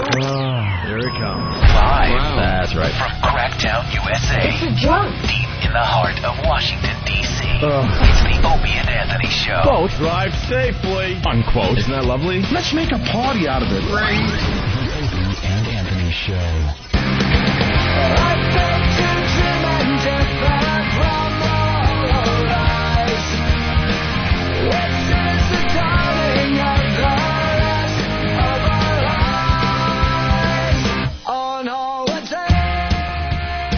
Let's go to the phones and talk to John. John, what do you have for the program today? Morning, you stud. You too, sugar tit. Hey, hello. Yeah, John. Yeah. John, go ahead. Fun. He's sitting at the house kind of whining, trying to figure out he's going to get the rest of these home runs and worried about if they're going to catch him on steroids again. Well, that's what I'm starting to think. I mean, there seems to be something going on there that he's threatening retirement, only 52 homers away from the record. Yeah, he wouldn't do that unless he had a reason. And you're saying that he can't beat the record without the steroids, huh? Oh, hell no. Why would a man that's supposed to be able to do all this stuff come up with excuses that, oh, my knee and my family? Could you see him come back and then all of a sudden he sucks? He can't hit near as many home runs. People will be saying, well, that goes to show you. You can blame it on the knee injury, though. He had knee surgery. You could say, look, I just didn't come back from this surgery. Yeah. Well, sure. Yeah. Right. We do have audio clips of Barry Bonds that we forgot to go to. We got to thank ESPN for helping us out today. Here's Barry Bonds talking about the controversy, the latest controversy with him. I don't have anything. I don't mean anything. I just tired, guys. I'm really tired. You wanted me to jump off the bridge. I finally have jumped. You wanted to bring me down. You finally have brought me and my family down. I've finally done it. That's bullshit. Brought him down? What? Well, jump off a bridge? What? Well, because they've been, asking him the steroid question for many years now, and it's finally gotten to him and his family. You wanted me to jump off the bridge? Well, I'm going to jump off that bridge jumped. now. Huh? Like his life is so tough. More clips? Let's go to another one from ESPN. Right now, I'm just going to try to rehab myself back to hopefully next season, hopefully middle of the season. I don't know. Right now, I'm just going to take things slow, and I feel bad for the guys because I want to be out there for them, but I don't know. I don't know. See, he's hinting at retirement. Yep. He's hinting. I'm really tired. I really don't have much to say anymore. My son and I are just going to enjoy our lives. My family's tired. I'm tired. You guys wanted to hurt me bad enough. You finally got there. He sounds like Bancini from Cuckoo's Nest. Bancini, I'm tired. Bancini, old horse. Tired. They finally got to him. It's part of the. I don't know. It's part of your job. The media's going to attack you. They've never liked him, by the way. The sports writers are a bunch of fucking babies. If the guy won't talk, like Eddie Murray would never talk to the media, and then so they'll write bad shit about him. He's one of the best sluggers ever, and because they don't like him, they're going to trash him. Well, it's just it's part of the job. It's part of what you signed up for. Is it that tough to deal with the media? No, but in fairness, you can't take that crap seriously. I know, but the media, part of their job is to report accurately, regardless of personal feelings, and they don't live up to that part of the bar. And I lived through that, but did it affect us personally? Yes. Maybe a little bit at first until you understand the game. Imagine on a daily basis for years and years and years they're just hammering you with bullshit. I could see him getting a little pissed off about that. As he's reading these articles in his his mansion, it's a tough life, I gotta tell you. Very tough. Very tough for his family. His family never has to worry about anything. I guess it would be tough, Anthony. Maybe his family's tired from counting all the cars. Yeah, that could be rough, right? Counting the cars, counting the cash, having your son go to the best schools possible. Yeah, it's a tough life, I gotta tell you. I'm with him now. Well, trying to let myself heal. I'm 40 years old. I'm not 20, 30. I got a lot of work to do to try to get back for these guys. So that's the latest on Barry Bonds. get back for these guys. How about for the record? Just say you want the record. Yeah, of course he does. Bravo on that, by the way, because I was reading an article on the way down here. LeBron James, who some people are going to say he's going to be even better than Michael Jordan, he scored 56 points the other night. And they asked him about it because it's his personal best so far. And he's like, I don't pay attention to records. It's all about the team. Yeah. And just like you said, I would love to see one of these guys just go, yeah, wow, 56 points. I was just, I couldn't be happier scoring 56 points. Yeah. But, all these guys, it's all about the team and stuff. That's what they're saying because that's what the coaches and everyone wants them to say. But come on. It was your day in the sun, man. You scored 56 points. He's like, it didn't mean much because we lost the game. Oh, really? Really? It's all about the Benjamins. Mm-hmm. And the same thing with, Barry Bonds. It would be nice to say, I want to get back because I want to break that record. Well, Piazza has kind of said he wanted to go down as the best hitting catcher of all time or wanted some record, and they trash him for that, too. How selfish you should be playing first base. You can't win sometimes, too. Even if you are honest, they just trash you for that, too, so... They're just scumbags. Yeah, they really are. They're just scumbags. That's why I like Parcells, because they really are afraid of him, because he's just nasty to them. Yeah. And he doesn't, they can write whatever they want, and he just embarrasses them in front of their peers. He really is an obnoxious man. That's a stupid question. Do you know how stupid that sounds? That's great. Next. Absolutely. Next, idiot. It's hard to have sympathy for someone like Barry Bonds when, someone is coming up with a good point. I'll let him make it here. Jim in Kentucky. Go ahead, Jim. Yeah. Hey, these guys are living these guys are living their dream. The kids that are watching these major league players, baseball, football, whatever, they're living their dream here. They're is it for the love of the game or for the money? It's like if Barry Bonds wants to break the home run record, then damn it, do it. If you love the game so much, do it. Well, it's hard to have sympathy for these guys when, he's living pretty much every kid's dream, meaning all of us growing up wanted, not all of us, but a big percentage of us wanted to be, in sports or something, a Major League Baseball player. We're all like 8, 9 years old, and someone asks us, what do you want to be when you grow up? Well, I want to be a professional baseball player. Exactly. And then you end up working in a garage for the rest of your life, but... bagging groceries. Bagging groceries. But everyone started out with that dream. What do you want to be, Johnny? Yeah. I want to be an astronaut. That's right. Fast forward, he's 30 years old, working at the deli, living in his parents' basement, I wanted to be an astronaut. That was my whole thing. I really wanted to be an astronaut, and I ended up, knocking tin. I ended up installing air conditioners. Oh, astronaut. Air conditioner installer. There's a lot of room there in between that. They both start with A. I was convinced I was going to be a professional basketball player. Really? That's all I did growing up is play basketball almost 24 hours a day. I would practice. I was one of those kids. I was practicing 12 hours a day. Went to all the basketball camps. I mean, I used to astronaut all the time when I was a kid. My dad installed lights so I could shoot, baskets when it got dark out. I was obsessed with basketball. And people started telling me early on, look, dude, you're really good, but you're not growing. Are you watching the NBA on TV? These guys are not, at the time I was 5'2" in 10th grade. And then a little white kid. 5'2"? 5'2", 91 pounds in 10th grade. Then I was 5'6", and then I made it up to 5'10" as a senior, and I was good, but they're like, look, dude, these guys are 6'4" in the NBA. Why don't you take all that effort that you're applying to basketball and maybe, become a runner or something else? They used to take your team to Wyandanch or Roosevelt. Oh, yeah. Play against the men that were on those high school teams. Oh, my God. Yeah. Roosevelt, Long Island. There's convicts playing on their team. No joke. It was Amityville, Wyandanch, Malvern, I think, was the hot spot. All the garden spots of Long Island. I was on the basketball teams, and we had to have armed guards on our bus, leave our high school, go to Malvern to play. You would walk into this gym, and you were scared for your life. The whole place was just black. And when you lived where we did, where you didn't see many black people, it was very intimidating. And the town had a curfew.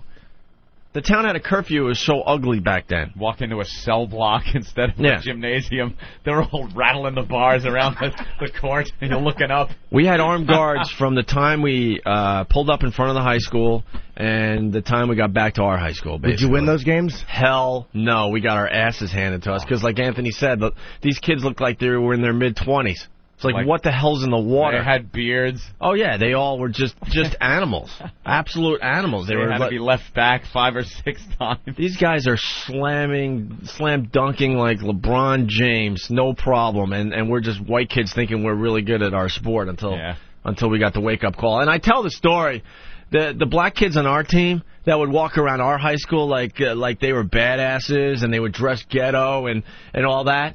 So we would go to these other high schools, and we would kind of hide behind them, thinking they could be our interpreters, so to speak, and get us through this. Even they were scared for their lives. Of course. It turns out they were fake black kids. Right. They were posers. I had 5 black kids in my entire high school when I went to John Glenn High School. John Glenn, see, an astronaut. Oh, wow. Where was this? In the town of Utopia? It was wonderful East Northport. Cool. Yeah, New York, Long Island. And, 5. 5, and everyone knew them, you know. It was, there's one of the black kids, you know. So, going to a school like in Amityville or something like that was just a horror show. A lot different. It really was. Different. The intimidation. Real life. I remember, covering a guy on the other team that was as dark as Mickey Rivers, man. I'm like, Jesus. Probably 3 years older. It was just like, what am I doing trying to play this sport? In high school, I tried to be like a white homeboy my last year, and I remember it was just, I'm embarrassed when I talk about it. You went that route? Just awful, but it was new back then. You didn't, it was like a newer... You were a wigger. And then it was like 85 or something. Awful. Jimmy. I'm awful enough as a white guy. Were you talking all a little jive bit? I can't. Trying? Are there pictures of you dressed like in maybe a ghetto attire? I wish I didn't even bring it up. No, you brought it up. There's very few things that really embarrass me in life. That is one that's worse to me than that tranny story. That is worse. Of course. Well, let's get into this a little bit. What would you wear? I had how to wear the hats. outfit. The what? Kango hats. Kango? Oh, they're actually like... I don't even know. It's a fashion that's been hijacked by hip-hop. It was like a British, golfing hat and, gentleman's wear hat. And Boss was wearing them for a while. They're not bad hats, but that was awful, dude. And baggy clothes. And would you try to talk? Come on, be honest. You were trying to talk a little bit, like that. More when I was drunk than sober. Man, were you like, I can't even look at you. I will say it didn't last that long. It probably was like a year. It wasn't like a... Really? Yeah. That's fantastic. My fat laces and my Adidas. What a creep. What a fraud. Oh, did you have like a way to shake your friend's hands? Was it all jive? I don't think so. I don't remember if it was jive. Were you listening to hip-hop? Yeah, I liked it. But again, it wasn't as anti-white back then. Back when, it was after Run DMC. It was like, Big Daddy Kane was very popular back then, and Just Ice. It was like, it was kind of a weird time. But yes, that's very embarrassing. Ghetto Boys and NWA, Eazy-E, and all those. Those are great. I loved it. That violence that would come out of that music. It was before that stuff. Fantastic. Yeah, that you were talking about earlier. Oh, jeez. Did you break dance at all? No, I couldn't. Although I remember my dumb white friends wanted to start like a breakdance crew. Oh! It was after Breaking came out. By yourself the Lords? They wanted to start a crew, huh? My friend Joe and his brother. Yeah. They were Italian, but they were nice guys. Oh, did they have big boom boxes? Yeah, and Joe could pop lock better than us because we were all white guys. Yeah. But he was just he had an ape body. He's an Italian kid. I lives in Florida, and he had a body like an ape. Just a dumb ape whose his lips would always blister during the summer, and he would try to pop lock. What a collection of assholes I grew up with. Oh, well, I'm sure no photoshopping will be done of this subject. No, I'm sure. Believe me, as soon as I mentioned it, this is one of those Jimmy's things. spinning on his head. No, I didn't know. I would tell you, I didn't try to dance. That was one thing I didn't do. No, I couldn't. Even in my drunkenness. What were you all with your friends like, hey, what's up? What's up? Yo, what's up? What's up? Give each other the hug. Yo, what's up? I don't know if the hug was popular yet. No, again, not yet. This is 85. I was class of 86. So the kids all hug now. Yeah, I don't know if we did. Me and my friends, we didn't hug. I don't think we did either. There was no hugging. You get out of the 40 Econoline van with Molly Hatchet blasting. You see your friend, you don't hug. No, I don't think the hug was popular back then either. Saving up for Krager rims. There you go. Big tough white kid I was. I remember I had this boombox, and I was playing, I think, rap out of it or something, and these black kids were there, and they told me they were from the projects, And I remember I found an excuse to walk away. Then I went home and put my boombox away so they would beat me up and take it. Ah, you faggot. Oh, suburban douchebag. Ugh. Actually, you were being very cautious. I went into the projects one time to buy crack. Stop it. Yeah, I did. I smoked crack a few times, and I remember I went into the projects to buy it, and the kid's like, yeah, man, come on upstairs. Like, he tried to take me up into the building, and I look back in hindsight, I realized this guy was going to crack my head open and rob me. Of course he was. And I got so lucky that my friend Rodney walked in the first door. Hey, Jimmy, what are you doing? He's going to beat you up. Come on out of here. What are you, insane? No, my one friend walked in and I think called me down. I think I was about to get robbed. You were going? Yeah, I was already like up the first landing, and like you walk up like. What did he say? Hey, asshole, get down here. No, I forget. I was kind of drunk. Wow, what a dope. Wow, that could have really he could have really injured you. Yeah, believe me, they could be fighting for me right now on the news. Our son in the Kango doesn't talk. He just smiles stupidly. He took a pipe to the back of the head in 1984. We just want to pull the tube. And wait a year for him to wither away. He can live off his own tits. Yo, man, don't pull the plug, man. Yeah, yo, man, what's up with that? Show me some love. Oh, Jimmy, that's cute. They would pull the feeding tube and spray it all over your chest as your last wish. I remember I used to have this fur hat. I had like a fur pimp Kango. Oh. It was shaped like a bell, and the first time I ever had sex, I was wearing it. I was too embarrassed to take it off. Isn't that the same hat that, like, little Jessica that disappeared in Florida is wearing in her pictures? It's a furry pink Kango hat shaped like a bell. No, it wasn't pink. It was burgundy. Oh, burgundy? Yeah. Same hat, though, right? I didn't see the one that she was wearing. Oh, it's cute as a same button. color, by the way. Burgundy. Ugh. Yeah, it was atrocious. What are you, a pimp? I was just, no. I was a complete dork. Jim Norton's a pimp. He never heard of that Placentino. Oh, that is a horrible image. You old ghetto. Oh, I was walking around with your dopey Italian friends. Oh, dude, it was just horrible. And the other black kids were embarrassed by me. Like, they didn't want to hang out with me. I was Of course not. You hear me just say the other black kids? The other black kids, yeah, you tried to be one of them. But I had to go to New Brunswick for something, so I was trying to walk with these black kids so I wouldn't get the shit beat out of me. And they was kind of like walking ahead and hopping the fence real fast to kind of like, get away from me because I was an embarrassment. Of course. I had glasses. Seen with the little white kid. With glasses. I was atrocious. Oh. Can't even look at you. As you shouldn't. As you shouldn't. All right, we got to get into the Pat O'Brien story. Word. We had a lot of fun yesterday with this, and there's breaking news on the Pat O'Brien scandal. It just keeps getting worse for this guy. It just keeps getting worse. Well, yesterday we played the audio of his messages that he left for some girl he wants to bang. Some girl around the office. He worked himself up into a tizzy with this girl and left messages on her machine, and they were very sexually explicit. Very demanding. A lot of things that Pat wanted to do to this girl. And he wanted to involve this girl, Betsy, which is O'Brien's girlfriend. But apparently O'Brien's married with children. But Wait.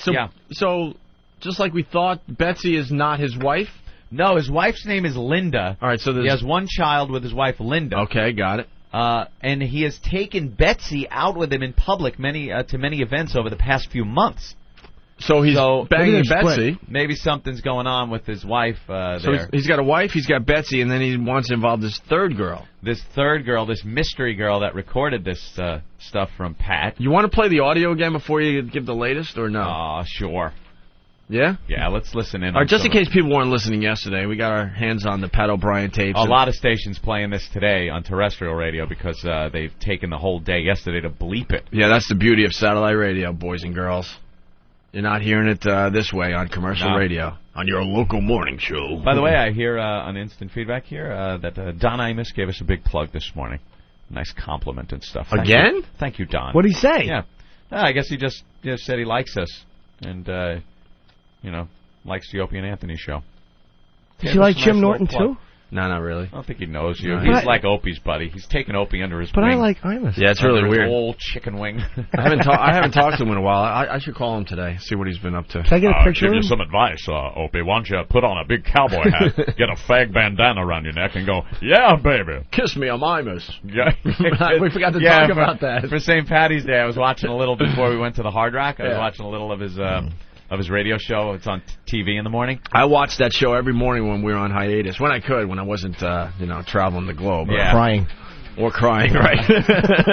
That was the only show I would take a peek at, by the way. He was broadcasting live from Fenway on St. Patty's Day, and he had a live audience in there with him. And there was a big sign that said, "Kiss me, I'm Imus." Oof. Wow. Yeah, big green sign. He's really Irish, so he had the spirit. Kiss me, I'm Imus. From Martin Luther King Jr. Day, I should have it say, "Kiss me, y'all, I'm Jimmy." Oh, yo, B. Yo, cuz. All right, well, why don't we play the sex tapes from Pat O'Brien again, because this is the beauty of satellite radio. We don't have to edit this crap at all. Filthy mouth. And you know how awful the riffs must be on commercial radio? Hey, imagine doing that. Yeah. They can't really say what's going on. What do you really talk about? Hey, what this do you guys guy wants to munch box. What do you guys want to count? We should count how many times he says how fucking hot this woman is. Oh, that's a good one. And what was the other thing he said? And how many times how many signals he tells her to give him.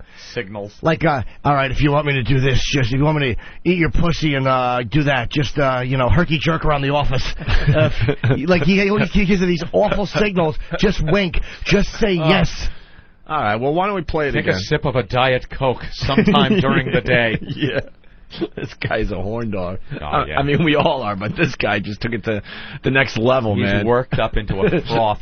And listen to the times of these messages. Do you think it was all one day? One day. Absolutely one day. This guy One could just not deal with this. drunken He was day? trying his darndest to broker this deal with Betsy. One awful career-ending day. All right, why don't we go to... This is his taking the call from Mercurio. That's right. That's it. All right, here's Pat O'Brien if you missed it yesterday. Fucking sexy. I want to fucking go crazy with you. So, I want to fucking go crazy with you. Saved message Sunday, 7:09 p.m. You are so fucking hot. One. And I want to eat you. I don't want you to suck my cock. I want to fuck you. All right, can we stop the tape? I got the game. We want to see how many times he wants to suck her tits, how many times he wants his cock sucked. I already have one eat, and he wants to go crazy twice. Go crazy. Oh, you're keeping track? Did you get the suck the cock thing? No, I only got go crazy and eat. Suck that cock. All right, add that to the list, too. You know, he wanted to say, he wants her to suck his cock, like, right away. But he figured, I better put the eater pussy first. Right. I'm a nice guy. And you have to keep track of how many... All right, what do you want me to keep track of? Let's rewind the tape. Rewind the goddamn tape, Furl, please. We're going to have some fun here. All right, I'll keep track of you're so fucking hot. Okay. The hot comment. And how many signals he gives her. All right, just wink at me. We need a pen. Yeah, what are you keeping track of? I already got how many times he's going to say, I want to go crazy with you. Because he does that a lot. How many times he wants to eat her box. All right, you're taking care of that one. And sucking cock is only a couple, I know that, but I'll keep that one. Keep track of the cock. And there's one ass eating. He only wants to eat her ass once. Yeah. Once? Are you sure? I remember that one, yeah. All right, so I'll take... what am I keeping track of? Oh my, you're doing how many times he says, hot? How you're so fucking hot, and how many signals he gives her. Oh, okay, I got it. All right. Just wink at me. Lick tits? You can do suck tits. Why don't you take one of mine? You want to do suck tits. How about this? You do suck tits and suck cock. I'll do go crazy and eat pussy. All right. All right, Jim, take control here. And I'm what? How fucking hot she is. And you're the how signals. fucking hot and signal. Okay. Ant is suck tits and suck cock. And I'm go crazy, eat, and eat ass is only one. All right. You sure about that? Yeah, there's only one ass eat. Oh my God, how many times does he reference her and Betsy? Shit, maybe somebody out there could keep score? All right, Steve is going to keep score of how many times he mentions her and Betsy. Right, getting her and Betsy together. Right. Together. Okay. Is that it? There might be another one that pops, then we'll have to stop the tape. So start over. The first part is really hard to hear, by the way. Yeah. Because he says... Oh, you're keeping track of the go crazies, right? Let's go crazy. All right. Let's start again. All right. Thanks. Here we go. The Pat O'Brien sex tapes. fucking sexy. I want to fucking go crazy with you. So, I want to fucking go crazy with you. Saved message Sunday, 7:09 p.m. You are so fucking hot. Ooh, that's me. And I want to eat you. Oh, Jimmy. I want you to suck my cock. Oh, I got one. Fuck you. Fuck you. I don't want my girlfriend to eat you. So fucking hot. You are fucking hot. Let's do it. You are so fucking hot. 3 in this one? Leave me a voicemail. Go to the bathroom and leave me a voicemail. Bye. Saved message Hold on. Sunday, Stop it. 7:40. So There were 3 you're fucking hots in that one alone. I'm on top of the effing hots.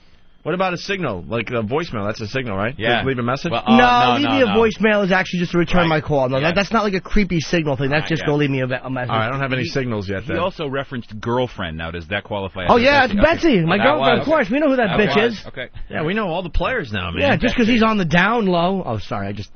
All right, good. All right, let's go. 8 p.m. I'm so fucking into you. But Betsy's so jealous. But let's fucking have sex. And I want to lick your pussy and suck your tits. Ooh. But you have to be into Betsy. I told Betsy that you're into her. And if you get this message, just look at me and say yes. But I want to fucking lick your pussy and make you come so much. And get crazy. I don't know why I'm like this, but I don't know why I'm What like was that? this. Was that the end of that one, Steve?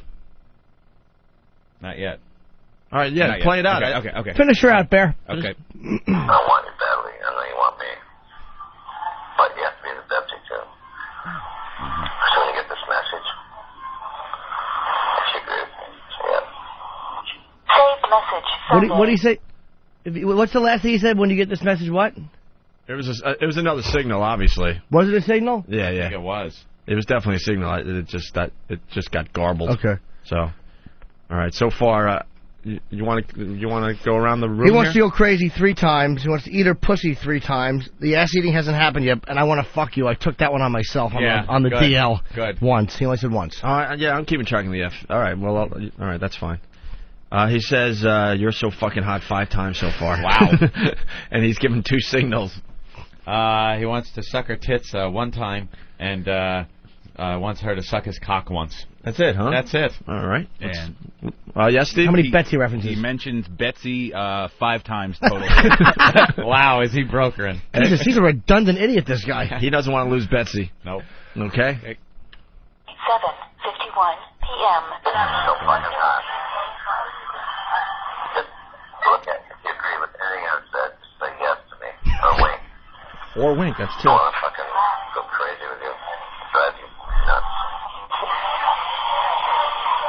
Saved message Sunday, All right. You could go on to the next one. We'll give the totals at the end. 8:34 p.m. Hey, it's me. I'm so fucking into you. And you have to pay attention to Betsy, but let's have fun. I want to fucking eat you and fuck you and suck your tits and watch you eat Betsy and lick your ass. I'm so fucking into you. It's incredible. Check this message and then just say to me, yes.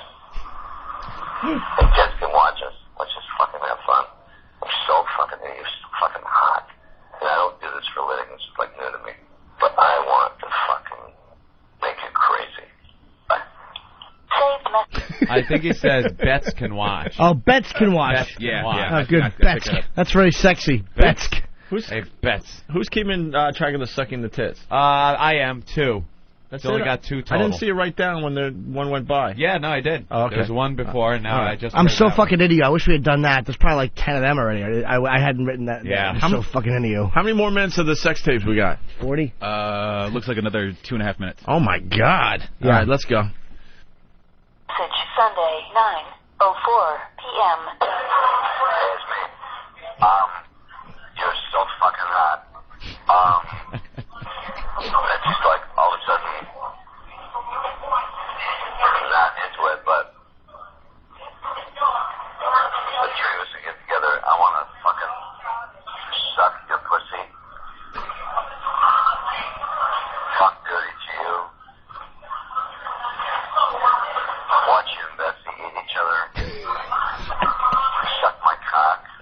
Beat off in your face.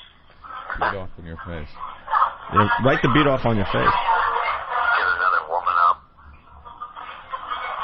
Hire a hooker. Let's get crazy. Get some coke. So you get this message. If you agree with this, just look at me and say yes. God, you're so fucking hot. I don't know what's wrong with me. I don't do this. But I fucking want to just fucking make you crazy. Make you fucking crazy.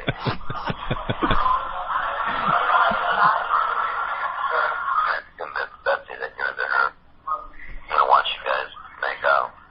Make out. Yeah. So you get this message. If you agree with me. I don't know why my phone doesn't take messages, by the way. We can have any of these fucking hookers do. Let's just fucking have sex and fun, drugs, fucking eat. Go crazy. Bye. Go crazy. Look at me and wink or yes or something. And kids can watch that sex dance. You have no more messages. Someone can watch. That was it? Yeah, that's it. Oh, that wow. was it. All right. He wants to go crazy 9 times. Wow. Eat pussy 6. Eat ass 1. Fuck you 2. Beat off in face 1, and there are 2 hooker references. He says she's fucking hot 9 times. Jesus. He gives 8 signals that she's supposed to do if she's into all this. And 2 FUs? I got 2 I want to fuck yous. We didn't count drugs or how many times he says I'm so fucking into you. Those are 2 we didn't count. He did say he had a coke reference there, right? We'll drugs. get some coke. Well, he also said let's get coke or Yeah. something like that. Some drugs. Sucking tits twice. Okay. And 2 times he wants her to suck his cock. And I was also keeping tabs on the timestamp. They were all on Sunday, so it was one day. First call, 7:09 p.m. Second call, 7:48 p.m. Half hour. Yep. Third call, 7:51 p.m. Couldn't wait. 48. 3 minutes. He couldn't wait. 3 minutes later. The next call at 8:34, and the next call at 9:04. So he was just going, aside from that 1 3-minute one, about every half hour. There was a 2-hour thing. He finally probably just shot one that hit him in the eye and got on Betsy's shoes, and then came back down to earth and said, "What am I doing? What the hell am I doing?" I love the way he'd go from filthy to like normal. I just want to eat your pussy and club you over the head with a laptop, and then maybe you and Betsy can like have a cookie. Yeah. Make out. Ooh, Yeah. We'll play spin the bottle. Yeah. I want you and Betsy just to skate around the rink with a ladies only, with a ladies' choice song. Yeah. Maybe you two can play Truth or Dare, and the truth is I want to stick my cock in your ass. I just want to go fucking nuts. If you agree with me, just punch Betsy in the pussy, and then... I don't normally do this. You know. Jesus, I want to get hookers and kidnap a 9-year-old in Florida.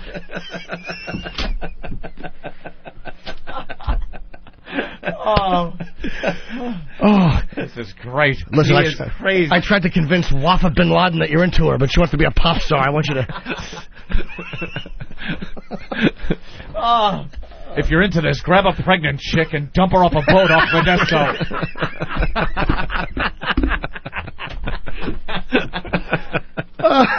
I just want to go nuts. I want to go crazy. I want to go insane. I have a huge hog. If you agree with me, just point at it in the meeting and laugh.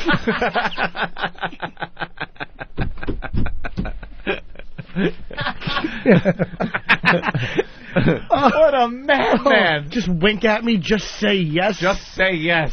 Like in his masturbation stupor, he's thinking of her walking by going, yes. Yeah. I picture slow motion, her beautiful blonde hair, like whips around as her head turns. She gazes right into his eyes and goes, yes. And he just, shoots his load in his pants. Yes. Oh, Pat. He is finished. Let's get some coke, some hookers. Oh, Jesus, you dummy. Let's grab a gun and shoot some Indians. Why didn't he just say, "Oh, I just want to be Jim Norton. I want to eat your ass, and let me just pick up someone and put a wig on her and think it's a girl, and wipe peanut butter breath off my dick, and tell my friend Tyler that the blowjob was good, even though I'm humiliated because my buddy's there." If you agree with me, just put on a furry Kango and go, "Yeah, y'all." This guy is so fired. Oh, he's fucking done. Recovery. There's no recovering from this. I mean, when he first said he was going into rehab, me and Opie agreed. It's like, this is the best move he could do. Yeah. Clears the slate. It clears the slate. But then once you hear those tapes, and you hear them more than once, you can't just listen to those once. It's one of those things where you got to hear it a few times and realize, oh, he's just crazed. Oh, I just want Betsy to lie back, and I want RuPaul to put her big man hand in Betsy's pussy. Well, the story gets better. Oh yeah, the story gets better. It doesn't end there. Do we have the insider music? Maybe we could get that the wacky celebrity voice to give the latest. Is there insider music on the Pat O'Brien case, Anthony? We just heard the sex tapes, and there's breaking news about Pat O'Brien on page 6 of the New York Post. As soon as we got the music, we'll go to the reporter there. Why didn't I get that picture? Oh. That's insider music? Oh, yeah. Yeah. Pat O'Brien, host of the Insider, who entered rehab on Sunday, has more to worry about than sexually explicit voicemail messages. There's a photograph, too! There's a photograph. An impeccable left coast source says that O'Brien's girlfriend, Betsy, has an ex-husband who's in possession of a compromising photograph of the mustachioed broadcaster pleasuring himself. Oh, there's a picture of Pat O'Brien jerking off. How great! What kind of topper to this whole story is this? And you won't believe who has possession of it. We'll tell you later in the Brignard one. Yes. So, Betsy, let's follow the story here. Betsy is Pat O'Brien's mistress because he's married with a kid or two. Yep. Betsy's the girlfriend. Betsy's the girlfriend who has an ex-husband. Betsy was married to this guy. Betsy left this guy to go off with O'Brien. Oh, boy. O'Brien is directly responsible for breaking up the marriage of Betsy and this ex-husband guy. Yeah. All right. Now it's time to play Guess Who Has the Picture? It's not Pat O'Brien. It ain't Pat O'Brien. Sure ain't Betsy. No, it's not Betsy. That's right. It leaves the ex-husband who was screwed over by Pat O'Brien. Ouch. Ouch. He is in possession of a picture of Pat O'Brien jerking off. A nude Pat O'Brien laying there all greased up. In a lather. Jacking it in a froth. Hey, Pat, word of advice. Take the Jim Norton route on this one. Only take a picture of the cock, stupid.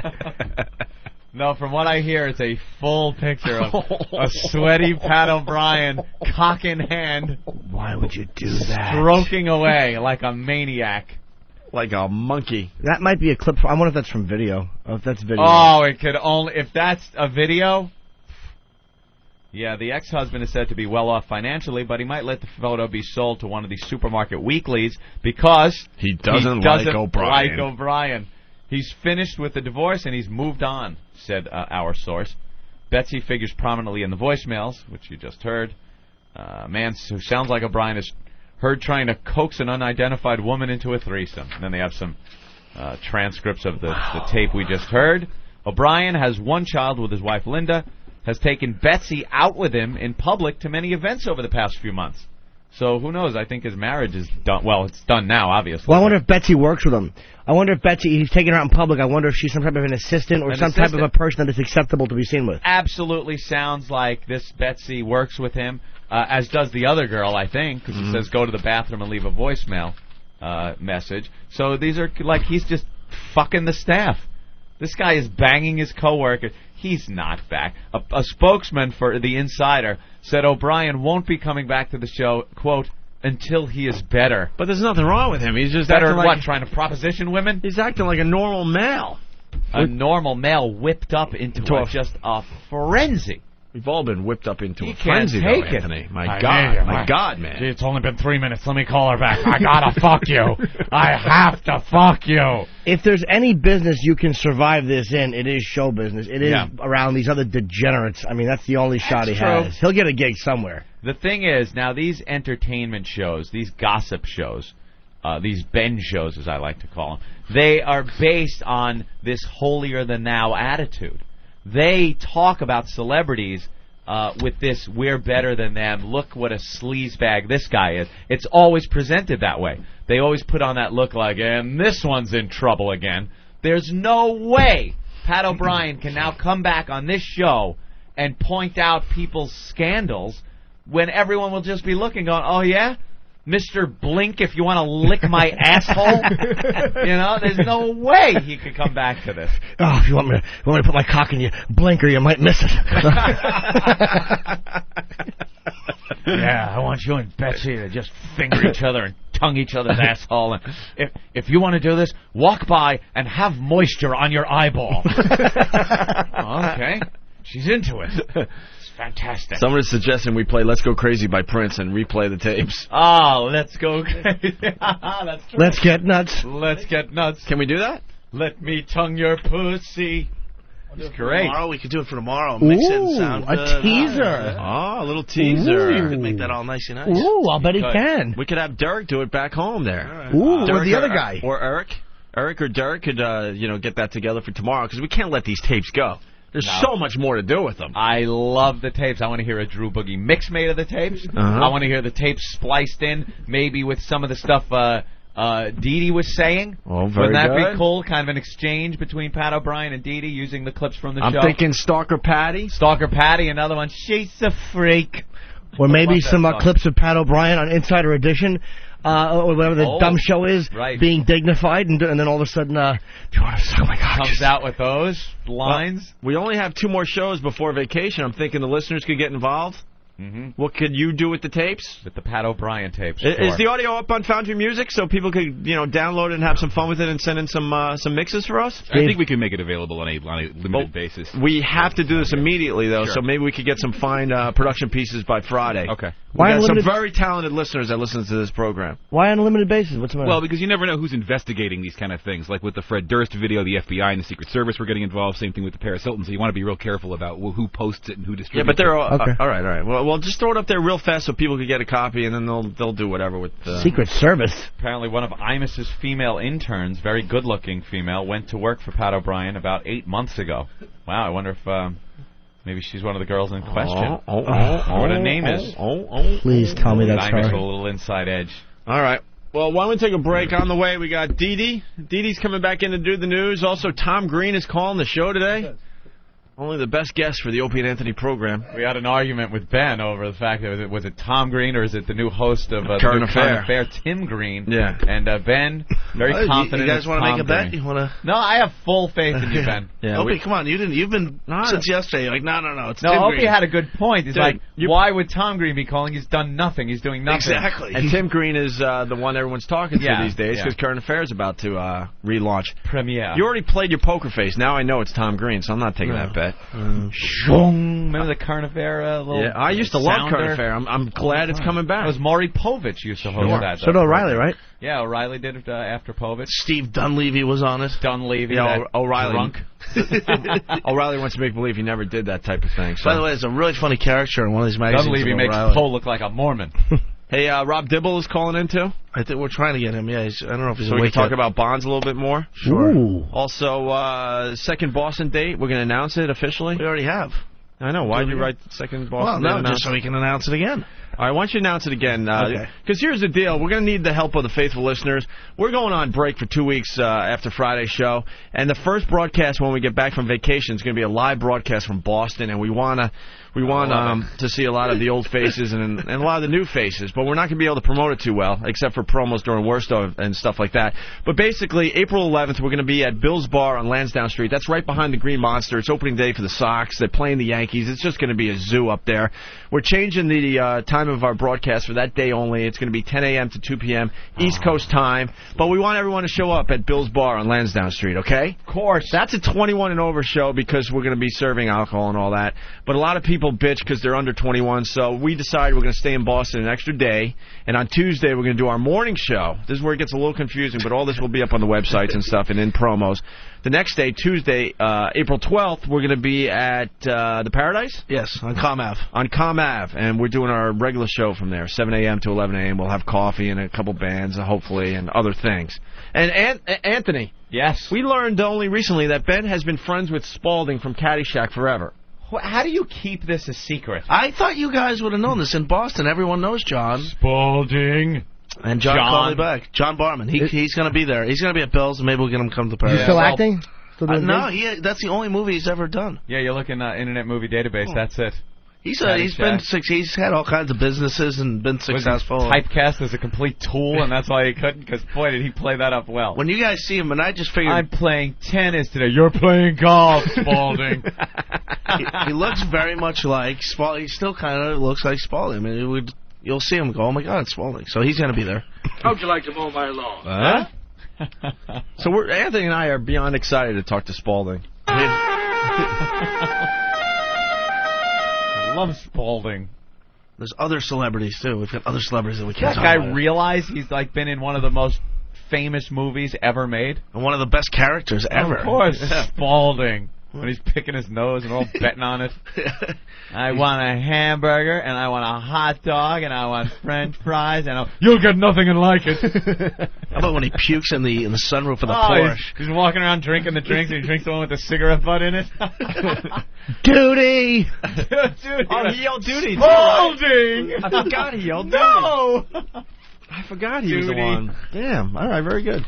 So great kid, wonderful child. Yeah, great. Now I know why tigers eat their young. It's Spalding, and he'll be on our show when we're in Boston. Yes, he's gonna be a celebrity for the day again. There's actually, it looks like we'll actually have some other celebrities too. So celebs. All right, can we squeeze Dee Dee in? Yeah, we're gonna do a break. We're gonna do a break, and we're gonna get Dee Dee back in here to do the news. All brand new news stories, Dee Dee. Yes. All right, and. I'm trying to get you. Oh, go. I have to plug this. Hold on. Don't do any more dates right now. Okay. It's all about one thought. For tomorrow and Friday and Saturday. We'll do it after the break. Okay. You start plugging as soon as that music kicks in again, okay? All right. That's what you learn in radio. You gotta keep it simple. Keep it simple and one thought at a time. One plug at a time. I didn't even want to do two plugs there, but they were kind of connected, so we had to. But then you throw your plugs in there, then it's like, forget it. No one knows where or when to go anywhere. Yeah, you're going to get drunk. That's fair. Drunken Sox fans going to your gig thinking they're going to the Red Sox game, and then people going to Bill's Bar hoping to see comedy. It's just going to be a mess. So. April 11 and 12 is Boston. All right, let's take a break. And you bet. And we'll get Norton's plugs in next. And all right. And we'll talk to Dee Dee. Can we get Dee Dee's mom on the phone? We want to play... Yeah. We want to play the voicemail of Norton's mom for Dee Dee's mom. Get your mom in here, get Dee Dee in here, get them all in here. And during the last break, I was running back in the studio, and Megan was saying, you got to hear the story that Dee Dee was telling. She has some crazy... And Steve's nodding his head. It's a good one? Crazy insane? Was she with Pat O'Brien? It's a wild story? Yeah, it's pretty wild. Dee Dee has a very sordid, substance-filled past that's led her down a very awkward path. Sweet. Who knew? Sorted, substance-filled past that's led her down an awkward path? I used to read copy all Jesus. I know, this... Drugs and hookers? Yeah. This Dee Dee gets better and better as the days go on. So, Steve, pay attention. Hit that button. Hit it. Like sands through the hourglass. I'm going to see Lee Evans. So is the O&A virus. Oh, what's up, Poe? Hey, guys, I don't mean to interrupt you. I wasn't drunk. You can't get drunk over coffee, orange juice, eggs, bacon. I didn't say you were drunk. Who said drunk? Eric said you were drunk. Eric. I would never accuse Master Poe of being drunk when he was in the street. Sounded like a complete asshole. O&A party rock! O&A party rock! That is a great clip. Yeah, okay. What the hell is O&A party rock? All right, well, fine. I was enjoying myself. I was told to go down and hand out stickers and have a good time. High on life, not alcohol. Yeah, he didn't hear the clip because he didn't have his headphones on. O&A party rock! Yeah, I know. That's a good one. But you know what I noticed? You got to admit, it sounds a little, okay, a little, you know. 4 days. 4 days. I lost my voice and I couldn't really talk. And I was told to go down, hand out stickers. Club Soda Kenny told me to go down, hand out stickers, and have a good time. And that's exactly what I did. Party rock! Yeah, I know. I don't know what O&A party rock means. All right, well, whatever. I do notice that... we did all acknowledge how you did a great job down there, though. Well, you handed out thousands and thousands of WOW stickers for us. Thank you. And cups and all, but he was getting on this microphone that another club had in the middle of thousands of people on the street, and this is what he was coming up with. O&A party rock! No, come on. An attention getter. That's the only thing. That's not the only thing I say. All right, so you want to go on record and say that when you did this, O&A party rock! you weren't drunk. No, I wasn't drunk. That clip gets funnier and funnier, man. All right, very good. Thank you, so- Master Paul. So you left here yesterday, and what happened? Traffic. Were you doing heroin with Master Poe? No, I... Oh, my God. Guys, what are you doing to me? I don't take drugs. I don't do any of that stuff. That's a little play on the last joke. It was kind of a sarcastic statement about Paul, Eric's exaggeration. There was a lot of sarcasm in that statement. Yes. Okay. About Eric's... You point to Eric, Jimmy. You try to pawn it off on Eric. There's a little play on what Eric said. Remember when he called you drunk? I know, Poe was only kidding. He just does so much coke in the morning. He comes in and he gets all right. Well, according to Eric. According to Eric. Oh, my God, you are dead. You're a dead man. Eric, tell everyone what you were telling us in the office. Yeah, what where you saw him in the stall. Doing what? Bent over the stall, doing something. No? Oh, boy. He doesn't want to share on the air, Anthony. You're asking for it. He's scared for his life. I don't blame him, you know. Neither do I. Opie and Anthony, the virus is spreading. Our duties have destructive power. You think it stinks now? You should have seen it a month ago. The Opie and Anthony Show. Live from Washington, D.C.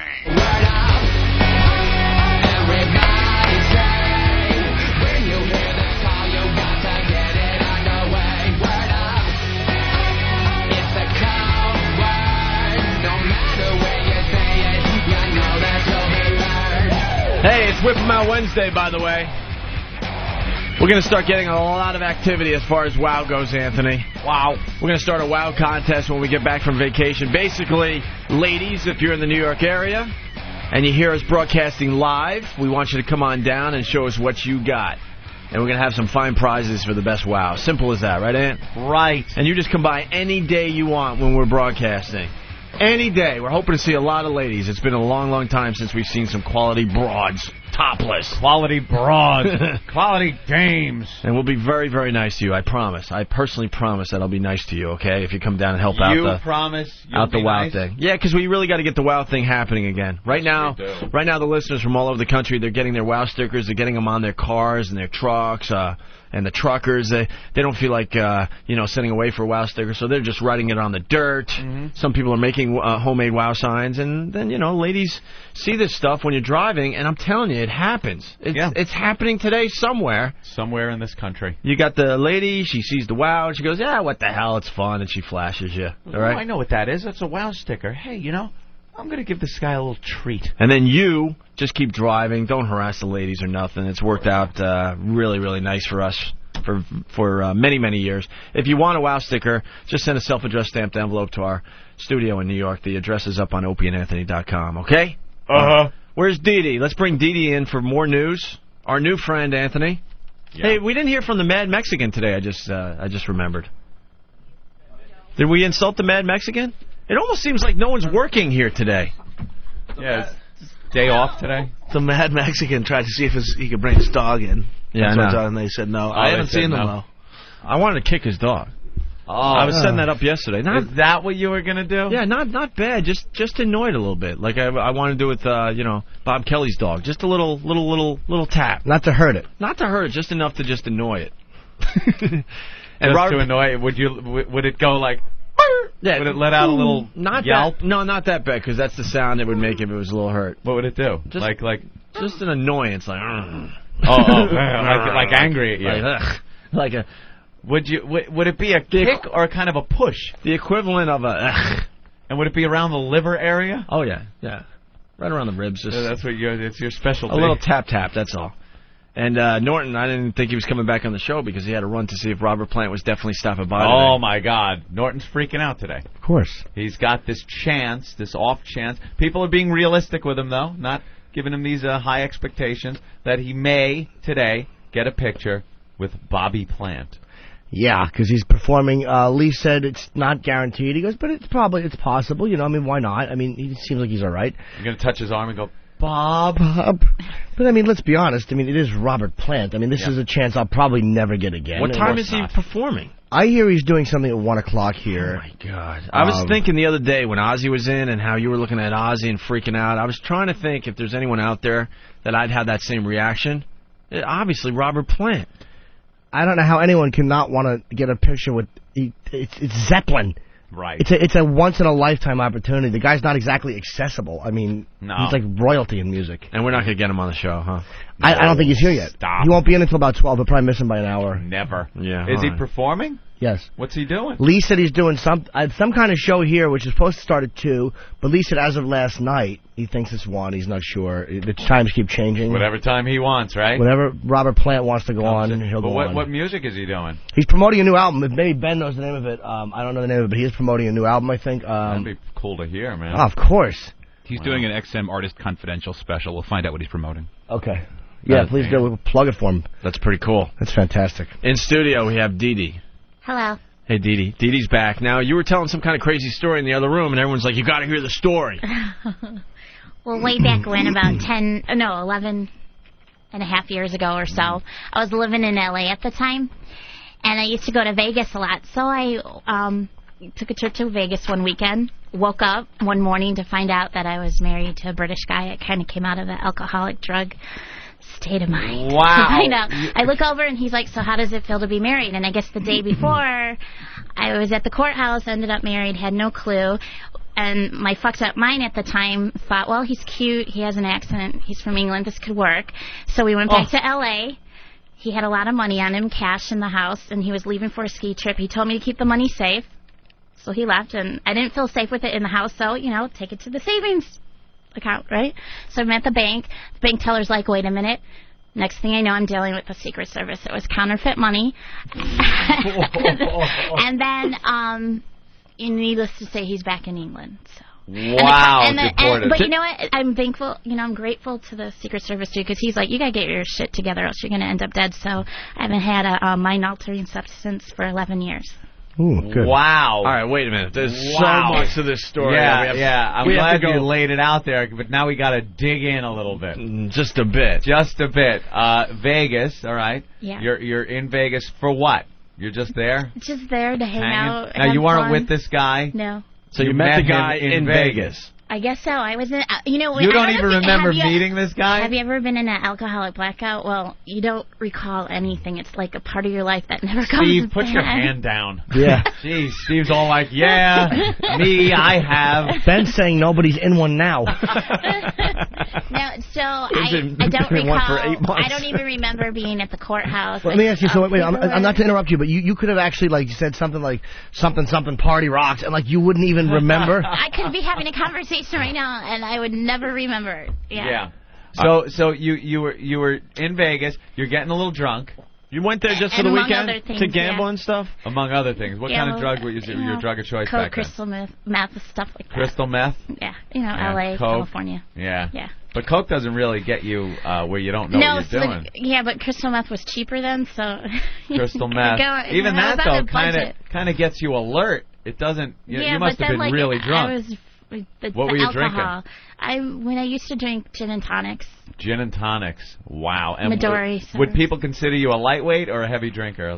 See, I was a functioning alcoholic. Yeah. Where I could go through the week fine, but I black out when I drink, so I'm an alcoholic. You don't have to explain it. We know. So you didn't know all about functioning alcoholics. So you completely black out where you're walking around, you're talking, you're doing things, and then functioning, but you have no clue what you're doing. Exactly. And you wake up the next day. I get married, and So you were rocks. Did the English guy ever tell you how you met, or? Yeah, at the roulette table at Circus. So you must have been drunk and playing roulette, And he walked over, and did he fill you in? It was sometime in the afternoon, like around, I don't know, maybe 1, 2 in the afternoon. In the afternoon, and you're smashed to the point of not remembering anything. Right. It was Las Vegas. Wow. Of course. DD, party rock. Party rock.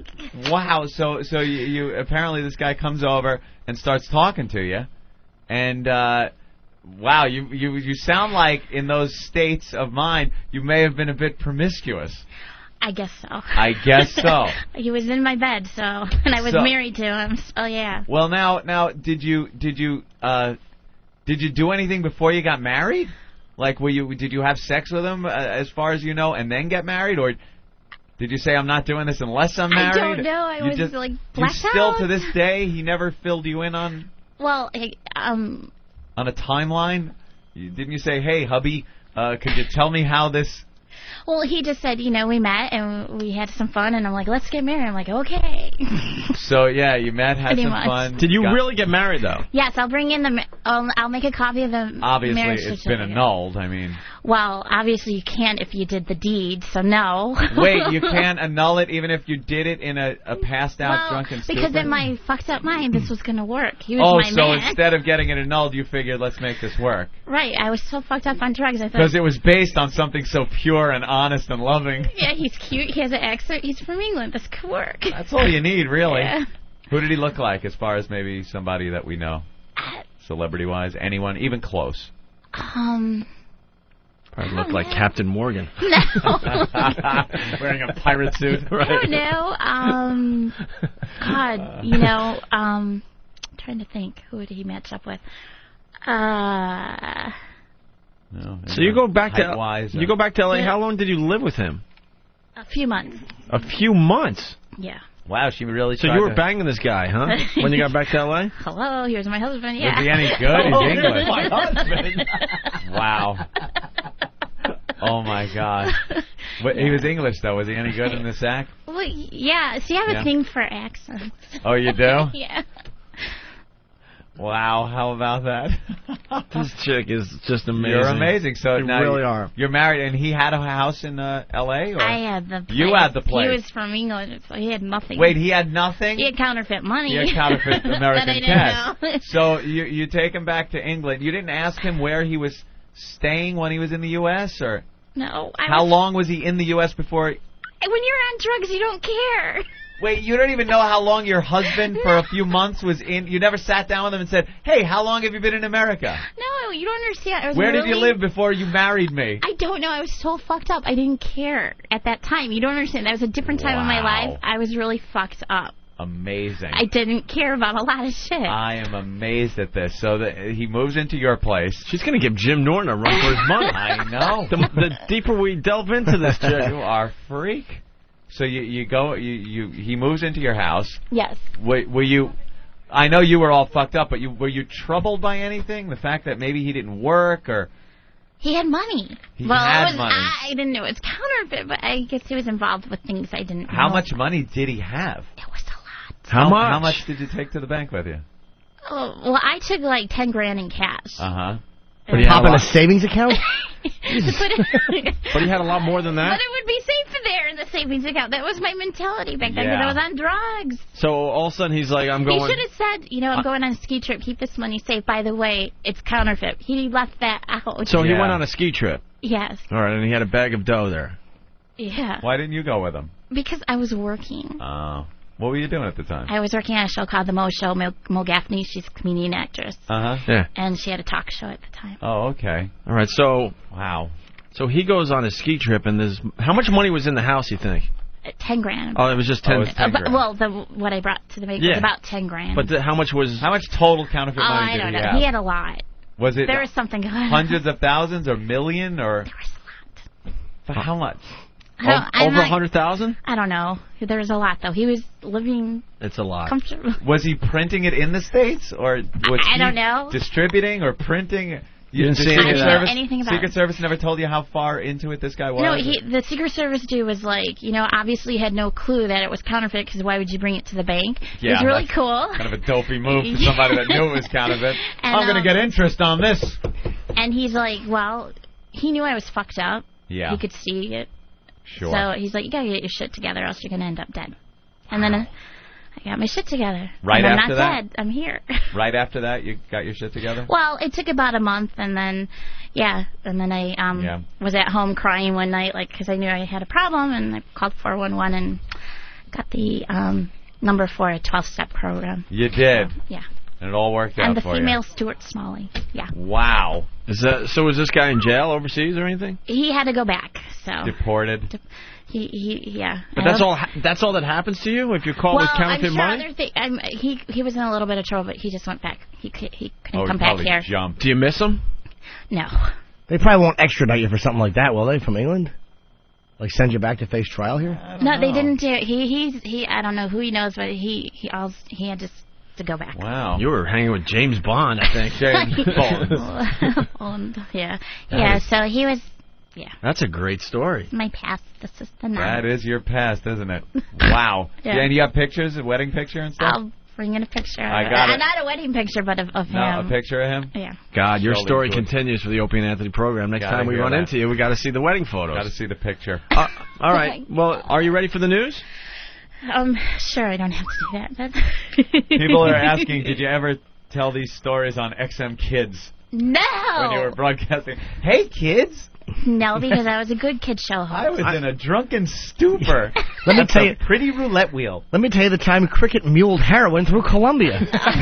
Oh, no. I feel better about myself because I really thought we were responsible for you losing your XM Kids gig, but now I see that you have such a shitty past that it's just a matter of time. Just a matter of time before they caught on. Just helping John Malkovich stockpile cash so we can murder the president. Yeah, I thought she was sweet and innocent, and we brought her down this road. She's been on this road for years. And I'll tell you about my threesome with Pat O'Brien. Great. Her book is it's called Puppets, Coke, and British Cock. British guy. And now we know where that came from, too. John the mirror. What are you laughing at? I'm not laughing. So. What a Yeah, my story. mom knows that I was married, so. She knows the reasons why, because of your drug use? Yeah, and then I went back home to the Joliet for help, so. Yeah, and that's where you kind of dried out, went back home. Tried out, yeah. Dry out. Wow, and you haven't drank or anything? Celebrated March 10th was my anniversary. March 10th, right. 1994. We got to get her drunk one day. No. Do you ever have the urge? No, in first few years, yeah, but now First no. few years? Wow.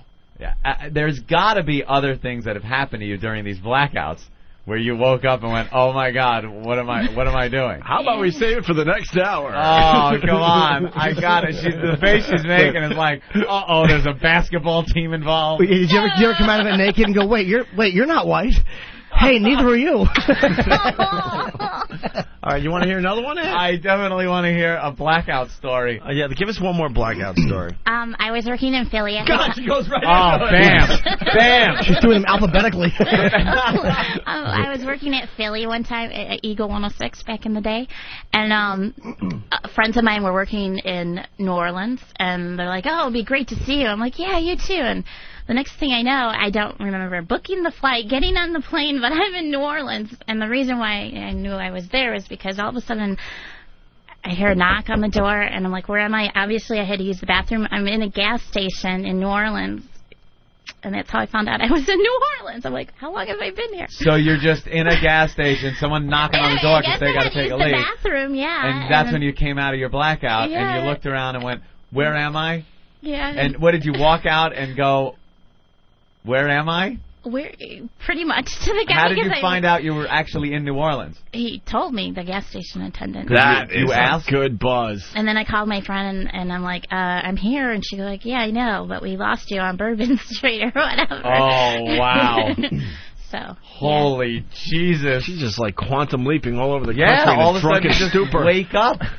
That's got to be something. I've never blacked out. I've never. Well, you're not an alcoholic. I've passed out like I've been maybe feeling sick, and you go into the bathroom after a night of all tequila or something like that, and then you wake up with the tile floor impression on your face. And you're like, wow, I passed out here in the bathroom. But you know that you were in the bathroom getting sick and everything like that. But the thought of, like, hours going by, plane trips, different cities, Bourbon Street, and then you just snap out of it in a bathroom in a gas station. Wow. Yeah. You're getting your money's worth out of that booze. Well, I feel guess cheated. It was a hurricane. She's perfect. Oh, a hurricane. Those are Those great. are strong, I guess. She's perfect for this radio we show. call it the Ben's hair. We found The Ben's we found another misfit. Yep. Sorry. No, don't be sorry. Be proud. I'm proud. That's great. Okay, why don't we get into the news here with Dee. Okay. All right. I know you guys talked about this, but I'm going to start the story with Scottsdale, Arizona, where San Francisco Giant outfielder Barry Bonds spoke to an informal gathering media on Tuesday after coming off knee surgery. Bonds, whose name has been smack dab in the middle of the steroid scandal. So is yours. In Major League. Waiting for that one to come up. never Yeah, I did was doing the steroids. roids back in Philly. No. And look what it did to my voice. No. Kids don't do steroids. Maybe that's why I have this. I don't know. Not because of steroids, but I don't know. Well, anyway, the anguished Bonds said, "I'm tired of my kids crying. You wanted me to jump off a bridge. I finally did." He continued, "You finally brought me and my family down, so now pick a different person." Speaking of genes, plants inherit stashes of genetic information from their dead ancestors and are able to use them to correct errors in their own genes. According to researchers, that is a startling capacity for DNA editing and self-repair. Unanticipated. Oh, those kind of genes. Yeah. Unanticipated by modern genetics.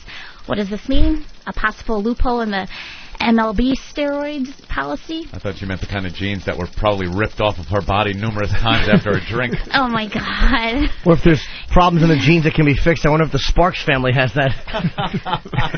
Okay. From plants to vegetables. Oh, yes. That's funny, vegetable. Yeah, the Vatican celebrates for Easter I thought it was a Terry week. Schiavo story. No. That's what I thought. Damn. I thought you were going to be clever. No, the Vatican celebrates. Maybe Schiavo's just had a hurricane or two. She's just been blacked out for Yeah. I can't believe it. I woke up, they're pulling a tube out of me. Everyone's staring at me. I'm going, what? Oh, man. What do you want happened? What happened? I'm trying to do the news. Yeah, we okay. see. I'm married. What? I've been smiling for how long? Should get a Colgate endorsement.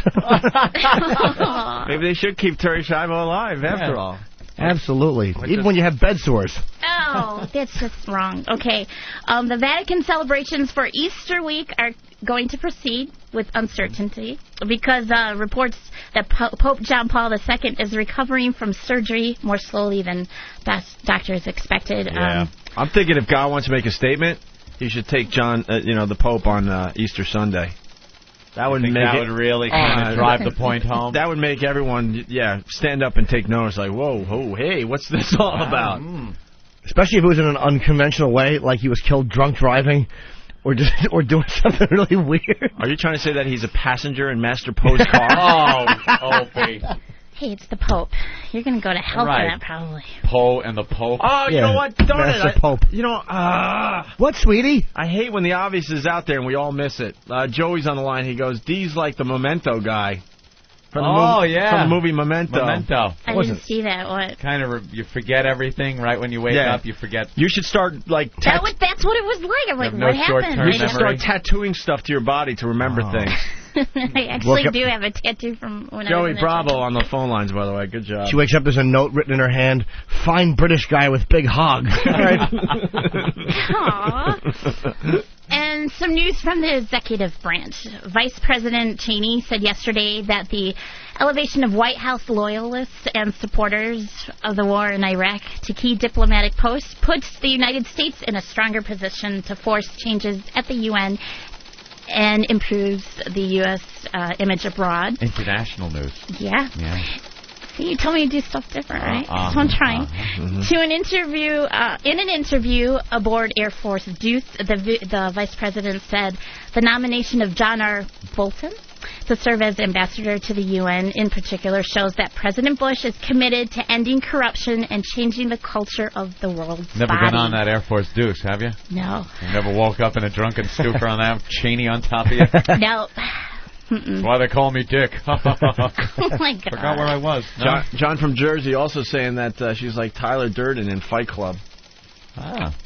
He kind of lost his memory there for a while. And then someone is saying that you're full of contradictions. Really? And another guy's... Hold on, let's take a couple phone calls really fast. Oh, God. Let's say hi to Eric in South Jersey. Eric, what's up? Hey, guys. How you doing? I thought it was kind of funny that, she's got an English guy who's handcuffed down to the bed with nipple clamps on and counterfeit money all over the place, and yet yesterday she was horrified and disgusted that little Jimmy's got a hooker here and there. Well, because I've been good for like 11 years. All right. Yeah. Bit of a contradiction, I guess. I'll say. What's her past? Well, she's not into the hooker thing. Matt from Buffalo, go ahead. Hi, guys. What's up, little Jimmy? Hi, Matt from Buffalo. Yeah, guys. I just want to ask Dee Dee. Would you like to go to Vegas and go to a drunken stupor, getting married, and then do a kid show? Just say yes. He's doing the Pat O'Brien gag. Pat O'Brien. Yes. I think she would do that again in a second. Pat would have had you with no problem, right? Couple of drinks. Back then, probably. Back then, yeah. right? Wow. I wouldn't remember it, but sure. All right. You ever, how many? I got to ask you, how many times, estimate, did you wake up in a strange bed after a blackout? That was pretty good because I had friends that babysat me, so... Oh, they kind of watched to 4. make sure. 4 times, though? You woke up and were like, wow, where am I? Yeah, and then one time I woke up in a detox center, and that was pretty scary. Seeing other gather. people sleeping around you, and you're like, where the fuck am I? You woke up like, whoa, what? Yeah. You ever get did you drive during these times? No, I was good about that. You never drove, that you know of.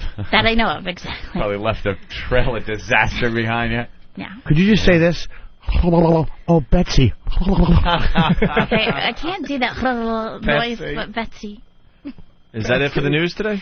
I haven't. Well, Michael Jackson's lawyer. You want to put it in? Michael Jackson. Michael Jackson's lawyers objected to prosecutors showing the kinky magazines and the barely legal DVD found in his bedroom. Ooh. As if that was all he had. And they kept asking detectives if they also noticed perfectly normal things in his bedroom, like letters from U.S. presidents, Steven Spielberg, a card from Liza Minnelli, and also a mannequin duplicate of Jackson's young female cousin, captured at her most beautiful point when she still had a figure of a 10-year-old boy. And that's it. You think he's guilty? Well, he's definitely guilty of being a freak for sure. If he did it one time a long time ago, he should have learned his lesson then. And why do it again? Why do it again? It's not normal. Why even put yourself in the position where people can think that you're doing it? Yeah, it's just not normal for little boys and big men to be playing together in a bed. Oh, well, according to your rules. Be surprised. They're so smooth, they slip right out of your hands. They drink a little and black out to say where they wake up. So, yeah, I don't know. That's, Where's the most bizarre place you snapped out of a blackout? Was it the bathroom? The bathroom, yeah, because you're like, okay, obviously I had to use the bathroom. I was in there about a half hour, he said. So he's like, ma'am, are you okay? You've been in there over a half hour. Yeah. So that's kind of strange. What any other place that was like really weird where you woke up and went, wow? Yeah, the detox center, because I woke up and there are other cots or beds or whatever and all these bodies. I'm like, where am I? And then they find the director of the center, and she's like, well, the police saw you sitting outside the nightclub, and they asked, would you like us to take you somewhere so you can get help? And I said yes. Yeah. I don't remember saying yes. And were I'm you real belligerent drunk? Were you during these times? Were you nasty, or were you? You mean nasty, like? Like she was fun. Were you fun, or just like during the time? Obviously, I got married, so that's fun. Yeah, right? She was all about the fun. Just wondering. Just wondering. You know? Any other place that you snapped out of it that was kind of like, oof? That's not good. On South Street in Philly one time. Yeah. Yeah. That was a little weird. I don't know. I like how she just snaps out of it, like all of a sudden. It's like so weird. It's just like you just come to like, whoa. Whew. Yeah, it's scary. And before that, you're walking around, you're talking, you're doing things, but I mean, you would think I was just you're not okay, there. But you just and then all of a can't sudden, remember. whoosh, you just come out of it. Yeah. That is so It's a odd. great way to live your life. No. Every day's an adventure. Where am I going to wake up today? I know. And how much alcohol would it take before you got into this? That's the thing. You just never know. It could. Who knows? And you know what? One is enough. 1,000's too many. Yeah. Yeah, I know. It's something. She gets Wow. better and better. That is wild. It's Dee Dee with the news. Thank you, Dee Dee. You're welcome. I think as we go to break... Actually, it's more like Jim Jensen with the news. Jim Jensen was a raging alcoholic. I do believe. So I've heard, allegedly. Oh, that's fantastic. Let's play the Lewis Black thing. Lewis Black did a whole thing on the baseball players, pretty much crying on the stand when they were asked the questions about steroids. McGuire. Yeah. McGuire especially. And pouty McGuire. And Jose. Well, Jose was pretty tough up there. Seiko's just, he's a scumbag. And he had no problem. Lewis Black on The Daily Show. We love The Daily Show, man. Oh, boy. Did this as we go to break. Doesn't like The Daily Show. It's not true. It's not true. Hold on. Because it's Comedy Central and... you don't like The Daily Show? Never. Believe me, I'd say it if I actually like Jon Stewart, and I think it's a very well-written show. My problem is with the mentality at the Comedy Central. It's not with The Daily Show. Taking Colin's show off and then... screwing him pretty much. They fucked him good. The Daily Show's a great show. It deserves to be on. I just don't like the ideological obsession that they have over there. I thought you hated anything that aired on Comedy Central. Nah, Chappelle's Show's a great show. You can't deny that. That's a funny show. It is. Okay. All right, let's listen. With our troops overextended, intelligence reform bogged down, gas prices at an all-time high, and millions of kids without health care, it was comforting last week to see Congress take on the most pressing issue of all. Do baseball players use steroids? Here's a hint. Yes! On Thursday, 7 former and current big leaguers spoke before Congress in testimony far more riveting than an actual baseball game. The star attraction, 6'5", 220 pounds, able to bench press the mezzanine at Busch Stadium, Mark McGuire. He'll be staring down a tough opponent, the truth. Yes, sir. I'm not here to talk about the past.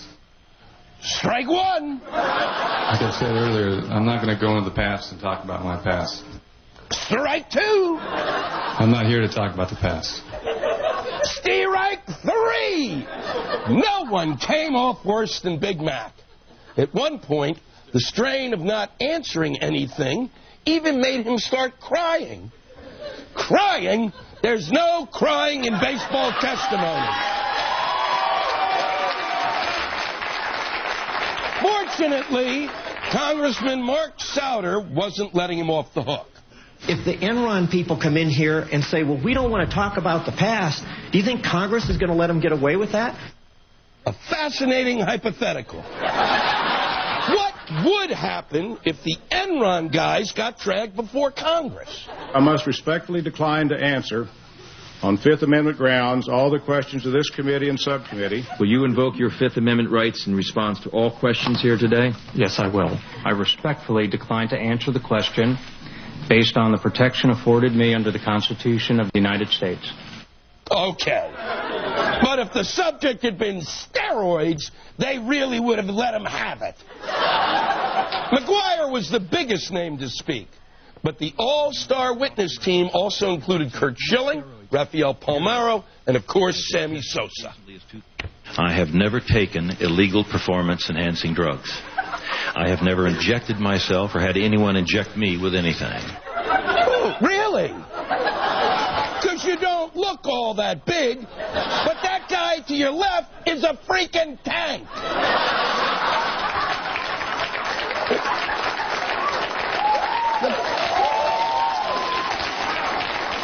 The guy who was most forthcoming was Jose Canseco, whose new book, Juiced, alleges widespread steroid abuse in the majors. I don't know exactly how the policy for Major League Baseball is structured right now, but I've heard it's a complete joke. Oh, and just where did Canseco hear that little secret? From his good friend, left fielder Tits Mitchell. face, never call him that to his face. The testimony left Congress shocked and disillusioned. And you know what? Me too. Growing up, my baseball heroes were Mickey Mantle, Billy Martin, even Babe Ruth. They were drunks. They had to overcome their drug. Baseball has to go back to its roots. Forget the performance-enhancing substances. Bring back the performance-hindering substances.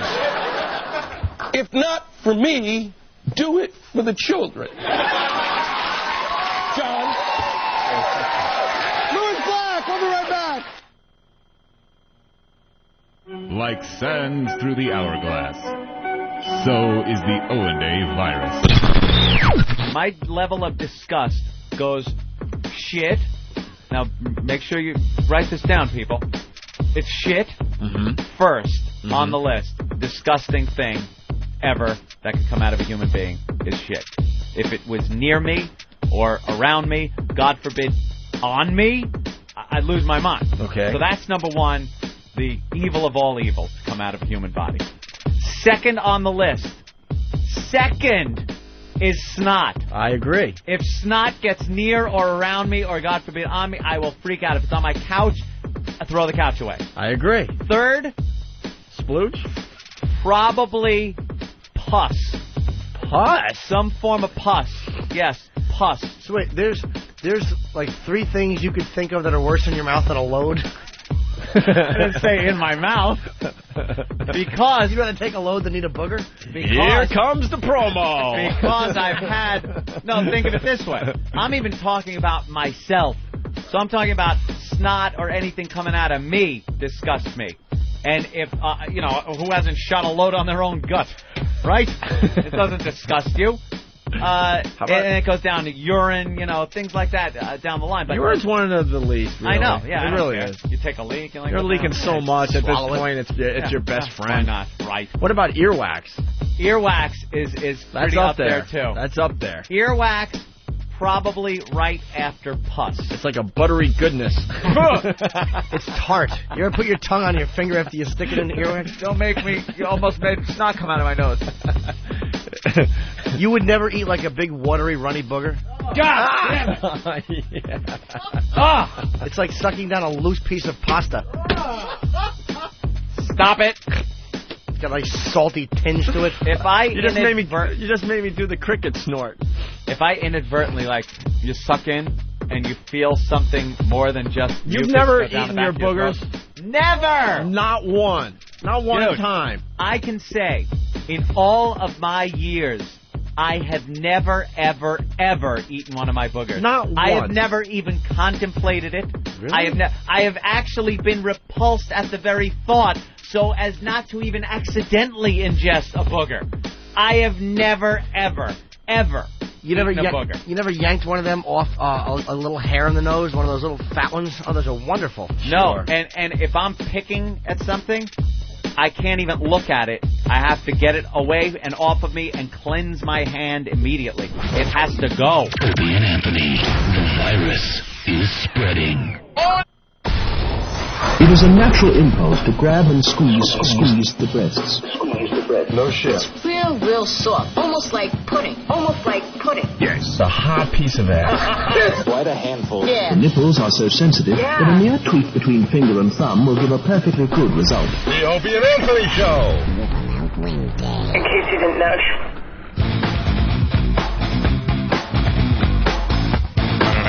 We just had a whole discussion with little Jimmy Norton. By now you know it's all about him and his celebrity photos. Well, that's top priority. And Robert Plant will be at the XM compound down here in Washington, D.C. in a couple hours. We're not going to get him on the show. No. And if we did, I would pass out. I would just pass out. I mean, I love Nirvana and all that, but if I had to really think about my favorite band of all time, it has to be Zeppelin. It just has to be. Until the album Coda, they didn't make a bad song. Well, maybe Hot Dog, but Hot Dog was a little shaky. Yeah. When they were trying to do a little pop song thing. But, sure. But besides that, I mean, they made album after album after album every fucking song just rocked and was great. The writing, the playing. Yeah, he would be the one that would make me lose my mind if he walked through the studio. Hey, Anthony, what about you? Me? Yeah, we all know Norton's obsession with Ozzy.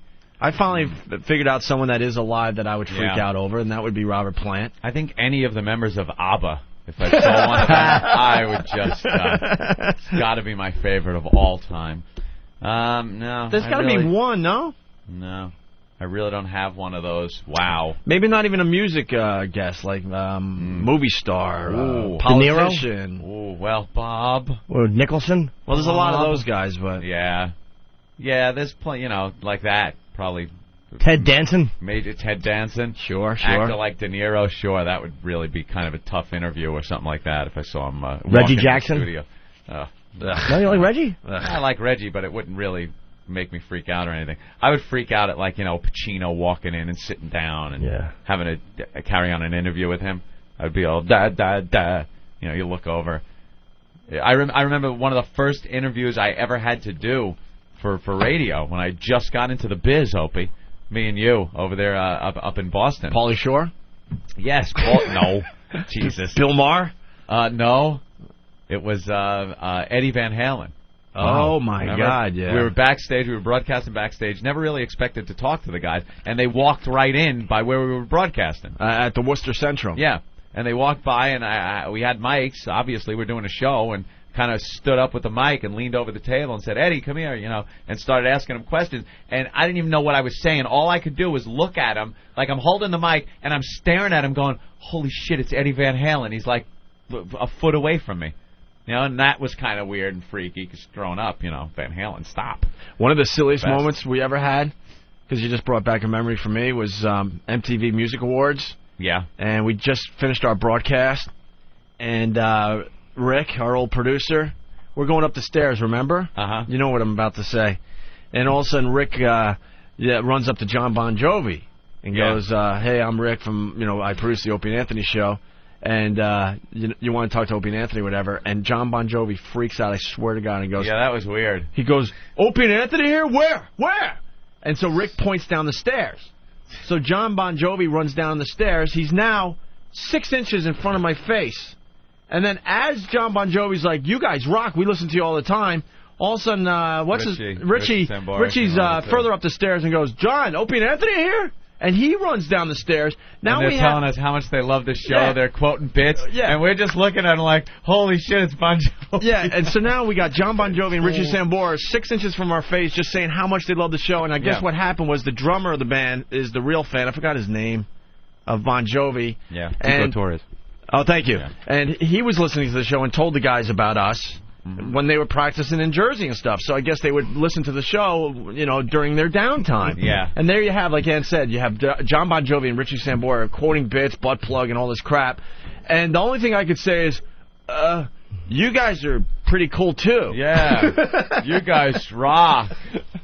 I just lost my mind. I mean, it was such a surreal moment, It was really weird. You guys like rock, too. By the way, I don't want to forget to plug my new friend's CD. It's called The Mighty Rearranger. That's Robert Plant's new CD. Your new pal. Yeah, so getting back to that, so Jimmy's like, it looks like there might be a problem with me and my Robert Plant picture. And I looked right at Jimmy. I'm like, it's just not happening. I disagree with you, man. It's not going to happen. Disagree. Yeah. So then Jimmy goes, well, then he's going to have to deal with a trashing the next 2 days on the radio show. Threat. And I'm like, threat by Jimmy. Don't worry, Jimmy. He's not listening. We're not going to blow your moment. Look, Jimmy's freaking out. Jimmy, we have to talk about this on the air. Now he's freaking out, like Robert Plant's in his Escalade listening to the Opie and Anthony program on the way to the XM compound. I like the fact that Jimmy's putting a little muscle. Now you don't get the picture. You're going to blame me, right? No. Yeah. All right. But it was just funny that like Plant's going to care what we have to say about him. He better. That's right. He better take a picture with our little Jimmy. I had another 10 minutes on this bit, but I see your face all stop, so you have a shot at your little picture with Robert Plant. Thank you. I don't want to ruin things. I got a whole thing of bullet points to get into here. But maybe Bobby Plant is now walking under one of those sound things that broadcast And maybe he just listened to all it. the nice things we just said about him, and he's going to walk right in here. You never I don't know. think he's here yet, actually. His people are here, but I don't think he's here yet. I said that as far as I'm concerned, it never got bigger than Zeppelin. His people are here. He's got like an advanced team. Robert Plant, yeah, management and all, and the amazing? band, of course. Isn't that amazing? Dude, I have somebody show up like Club Soda Kenny comes with me, and I'm a nobody. Yeah. Yeah. All right. Yeah, you make a point there. All right, I'll shut up because I don't want to wreck your moment. No, you'll be very jealous if I come back tomorrow with a Robert Plant picture and you miss it by an hour. No, because we're not leaving till, I don't know, 2 or so. A mighty rearrangement. By the way, when Opie says we're not leaving till 2, that does not include me. No. Like I said last week, I will need a vehicle that is warmed up, in drive, ready to go by the door. And I will be whisked away to the train station for my choo-choo train. Ann has an 1107. Yeah, I'm on the 1107. Anthony's not even here anymore. Out We of taped Union. this yesterday. Yeah, I'm already home. Hey, Wonderful. Yes. Megan's asking what time specifically you would like your vehicle to... 11:05. He ain't kidding. There, it must be. Why are you questioning it? immediately? Yes, immediately. From the time that we end Right the show now. at like 10:56. Yeah. However long it takes Anthony to walk to the door, starting at 10:56. You know why? Because things just kind of take time.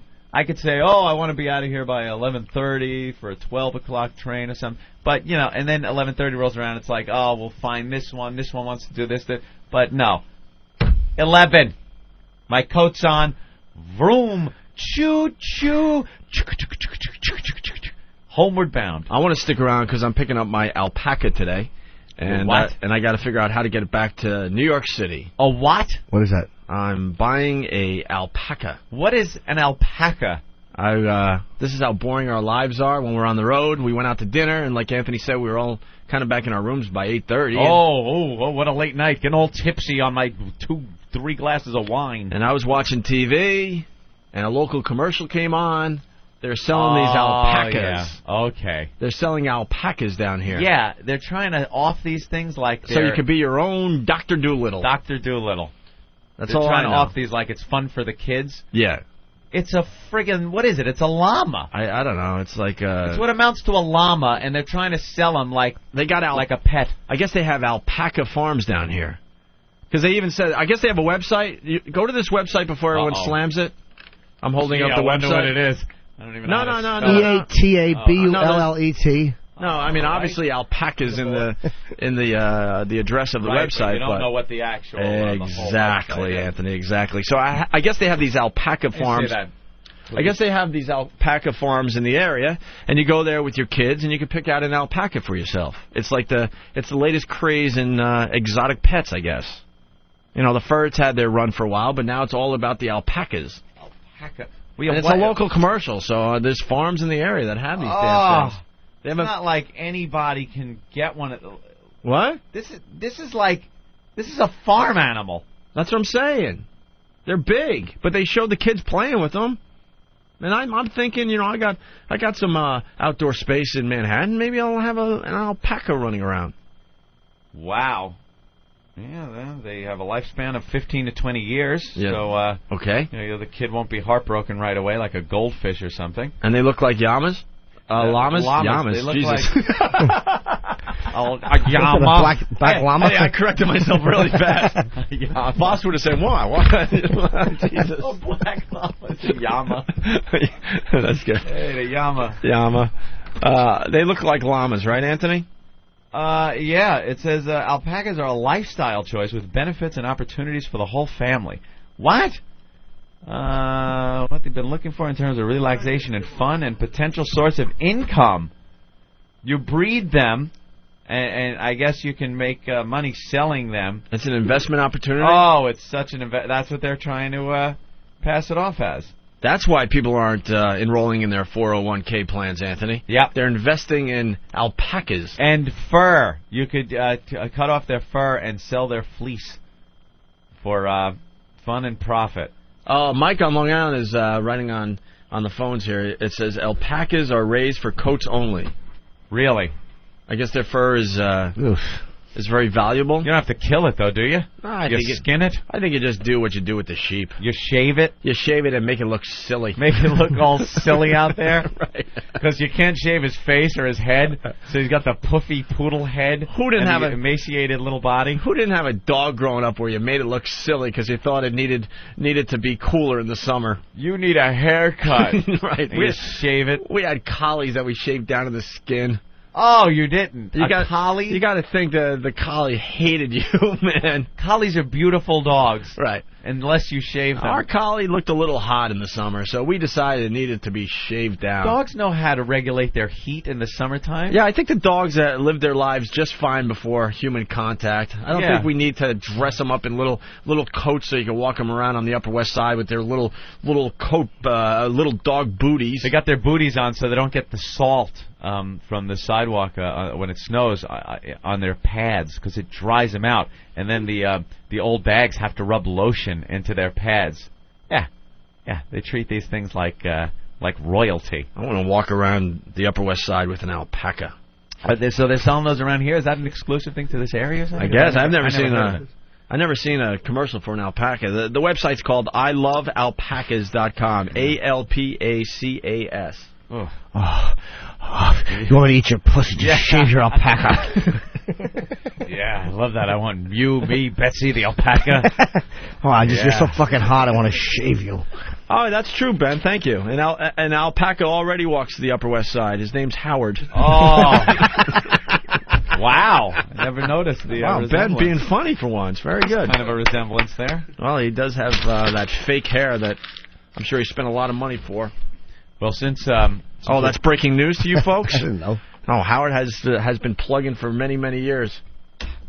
Many, many years. What, phone? We got the inside scoop on that years ago when a client came to NEW. Oh, right. Let's go to Rob Dibble. Mr. Dibble? Gentlemen. Rob? Hi. Rob Dibble, it's Opie, Anthony, Jim Norton. How are you, buddy? Oh, I'm hanging in there. This is not a good idea, I just realized. We're on a delay. Really? Yeah, we're on like a 2-second delay that never was fixed. And we want to do our interview with Rob Dibble about Barry Bonds and the steroid thing, which is just, building up more and more steam as the days go on here. See? Delay. I mean, Rob?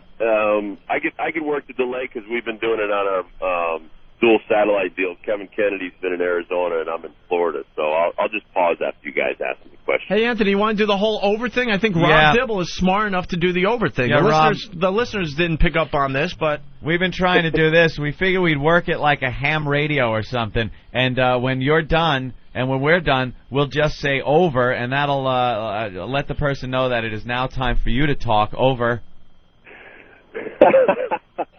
All right, so let's get into the Barry Bonds stuff. He's just being so overly dramatic. It's, why me? Why am I getting dragged into this? Make sure all the cameras see me and my son. And I just think he's blowing smoke. I think he's going to play sometime during the season as soon as his knee is ready. But I think it's, let me try and reverse all the attention and throw it back on the media and get some sympathy from the public. And then, now you look at me in a different light. Over? Hey, Rob, you don't think his career is over? No, I don't think his career is over. And anybody who has... I heard you say over. Oh, I'm sorry, I said the over word. But he's got 5-10 people around him that take care of him. They get him ready to play baseball. That's what he loves doing. He wants to be the guy with all those, records at the end of his career and put himself apart from anybody that's ever played the game. So he's not going to give up and until he's past everybody and over. Yeah, he's an egomaniac. He wants that Hank Aaron record, don't you think? He's only 52 homers away. I was thinking, though, that he's coming up with all these excuses because this has been discussed on a lot of the sports channels. The steroid thing is getting pretty serious, and if he retires now, he has his reputation intact. Over? Well, I think, his reputation is fine. I mean, it's never been proven that he extensively used anything illegal. He admitted under the grand jury when he was doing his testimony that, I used the clear and the cream, but my, trainer never told me what it was. So, that makes me not guilty. But, he's a guy that is in great physical condition. And he could play till he's 45. When you're making $18 million a year, you've been doing this for, most of your life, there's nothing else that he can do except play Major League Baseball. And he knows that. The Giants know that. He's got the Giants over a barrel because they backed out of this part of the deal that he had to have 500 plate appearances this year, and then the next year would kick in on his contract, $18 million per. They took that out of the language. They took that language out of his contract, so now he doesn't even have to play this year. He can milk that knee injury and still make $18 million. So it's a power play. It's almost something you do when you're negotiating your contract, but for him, it's basically I think he's trying to negotiate his reputation. Remember, you got Kimberly Bell, the alleged girlfriend of 9 years. She's testified before the grand jury now. She's saying that he said he used steroids and all that stuff. So he's trying to protect what little reputation he's going to have left if it is true that he had that 9-year affair with this woman. Over. Well, I think how come McGuire is taking so much heat then? He didn't fess up to anything. And people are already talking about stripping him of records and how his reputation is destroyed. They're really going to crack down on him, but he pretty much did the same thing. He just hasn't been fessing up. And they're threatening, and they're also threatening to vote him out of the Hall of Fame. Well, he's not in the Hall of Fame. I'm sorry. Opie, if you're going to jump in during the time I'm saying, you have to say breaker, breaker. Oh, breaker, breaker. This just in. They're starting to talk about not voting him into the Hall of Fame now. Over. Well, in McGuire's situation, he didn't handle the media crush in '98 that well. He did get accustomed to it by the end of the year, but he's not a great public speaker, so he got bad legal advice to not answer anything. Say I don't want to bring up the past. Let's look to the future. Let's keep it positive. But had he answered some of the questions truthfully, I think his reputation wouldn't have taken such a hit. Even his former manager, Tony La Russa, who's been in his corner since day one, even questioned why didn't he say more. So he did the wrong thing. He should have been truthful without ever admitting that he took steroids, because they weren't even testing for steroids before that he quit baseball. So really you have nothing on Mark McGuire except his own word, and he just made himself look bad when he was testifying before that Senate hearing. Over? Well, now, do you think that it was the actual testimony or the fact that he showed up wearing horseshoes and carrying a Buick? Over?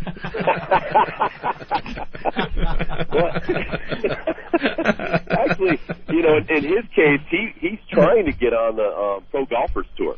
And so he's probably dropped 50, 60 pounds, and that didn't help his case, trying to say that it didn't take any enhancing drugs. Then you had the testimony, you had the little grandfather glasses that he had on there, and he looked so different than the Mark McGuire in 1998 that hit 70 home runs, and I think that really affected the public's image. But you know what, being down here all week, most of the true baseball fans, I don't really believe that they care. It's the media hype behind it. It's all media driven. Once the media dies down about all the steroid use and stuff like that, even in the Todd Helton case, where you have the guy with the St. Louis Cardinals that's saying that he knows that he used steroids, Don Baylor told him to get off steroids and stuff like that. Todd Helton said, listen, once one guy gets caught using steroids, then people will be like, okay, the drug policy's working, and we can move on. And I think that's what's going to happen once some idiot gets caught using steroids. Over. I don't really care what these guys do or take. It makes the game much more exciting. And if they want to fuck up their bodies, who cares? And it's not about the children like they're trying to say. Over. Breaker, breaker. Oh, Jimmy? I didn't know that Mark McGuire was a golfer. I had no idea. Are there a lot of golfers in baseball? Over. As soon as you retire, you become a golfer. A lot of starting pitchers are never golfers. Retire. A lot of coaches.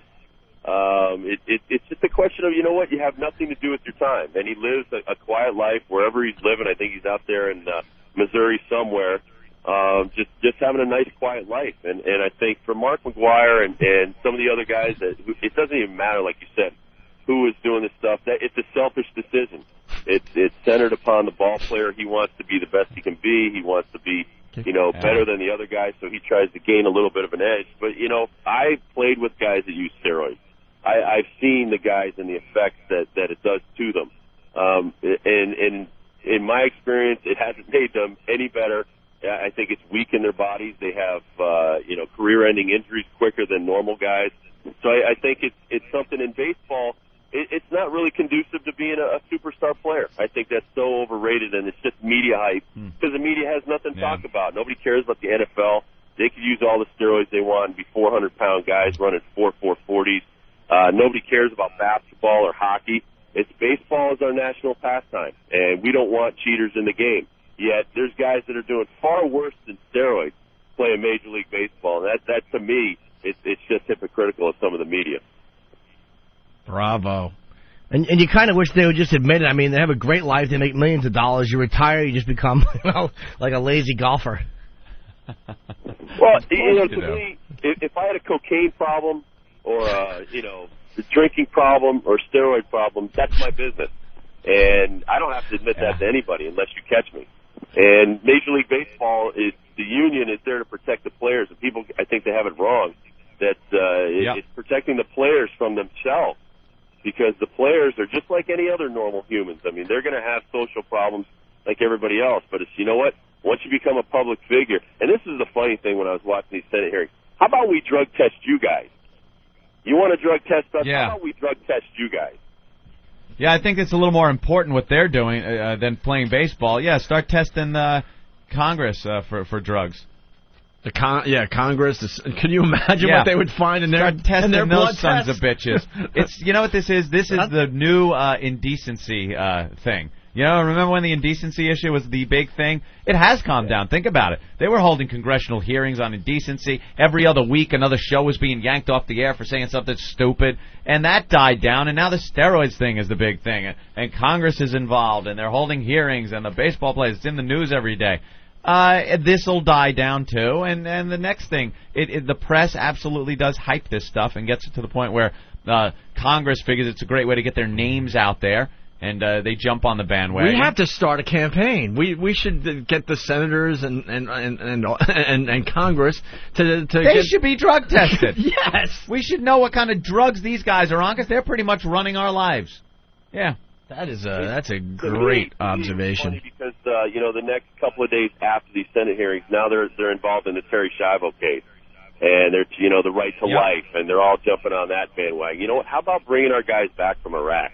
How about cleaning up? There you go. How about cleaning up Social Security? Do stuff that we elected you to do, not stuff we don't need you to do. And I think, it's like having that crazy uncle that always wants to butt into your business.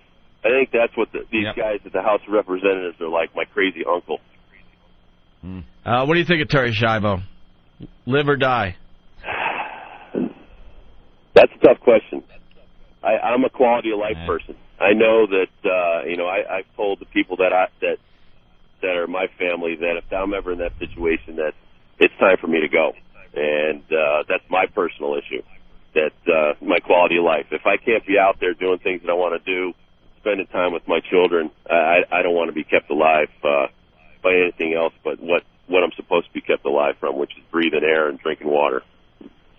And finally, Rob, the Patrick O'Brien sex tapes. What do you think? Have you heard them? No, I haven't, but I'd love to get my hands on it because it's pretty damn boring down here in Fort Myers, Florida. You have a choice of going to the 8-ball. You have a chance to go in the 8-ball lounge to play billiards or go to Hooters. So that's about it down here in Fort Myers. And wow. And the talent at Hooters has gone downhill over the years. Way downhill. Talent. I'm telling you, when Hooters first popped up in Florida when I was visiting my sister back in the day, it was unbelievable. But now Aunt and I have talked about there's a Hooters in like Bayshore, Long Island. What kind of talent is working at that Hooters joint? Yeah. You want to see the pieces of asses. Like, beautiful Jewish women running around with big Hooters there? South Shore. Not really. Not really. All right, Rob, we'll let you go. If you have 202 on your MiFi, we did a whole thing on the Pat O'Brien stuff. The tapes are just priceless. You hear it unedited on our program. Yeah, we can't get enough of the tapes, so. Well, maybe we can rerun that on the MLB network. I'm sure our bosses would love it. Oh, I'm certain. That'd be great. You do a great show with Kevin Kennedy. It's called The Show, and you guys are live from Florida, spring training, all this week from 3 to 6 p.m. Eastern Time, and that's on Channel 175 on XM. All right, you guys take care. Over. Bye, Mr. Dibble. Over. Over and out. Thank you, Rob. It's Rob Dibble, everyone. All right. It's tough to do the interview with the little delay on the phone. Yep. The over thing does work, though. Yep. Lets you know when they're done. You don't step on each other like that. Okay, why don't we take a break? We're going to have Dee Dee come in one more time to do the news. Maybe talk to her mom one last time, right? Mm-hmm. Before we say goodbye to Dee Dee for a while. Yeah, because she's down here. She's down here, and we're up in New York. And she's here, we're there. Yes, Ben? Dee Dee has a major announcement as well. A major announcement? Yes. What, she just realized she woke up and she has a job with XM? Hey. She came out of a blackout in a bathroom stall with Jose Canseco putting a needle in his ass. Dee Dee has a major announcement. It's actually a company announcement. So. Ooh, an XM announcement. Ooh. XM announcement. Nice. Ooh.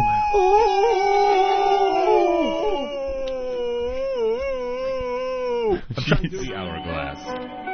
So is the Owen-Day virus. What happens creatively that all of a sudden, you shut off your brain, like you said, you're in this really nice mansion looking at $4 to $5 million paintings. Yeah. And then all of a sudden, because you're living this new life, your creativity starts to go away, I guess. That's true. It happens. We got to watch out for that, Opie. I was kind of thinking about us watching this movie. Got to watch out for that. A little bit. Let's go to Sally in Minnesota. Get those perks in your apartment like a chair. Hold on a second. Hold on. You'll start going, hey, here we go. Now I'm living the life. You don't have to worry about me, but I did order a dresser. Thank you. You did? Thank you. Yes, breaking news on the Opie and Anthony program. A dresser? Where have you kept your clothes up until now?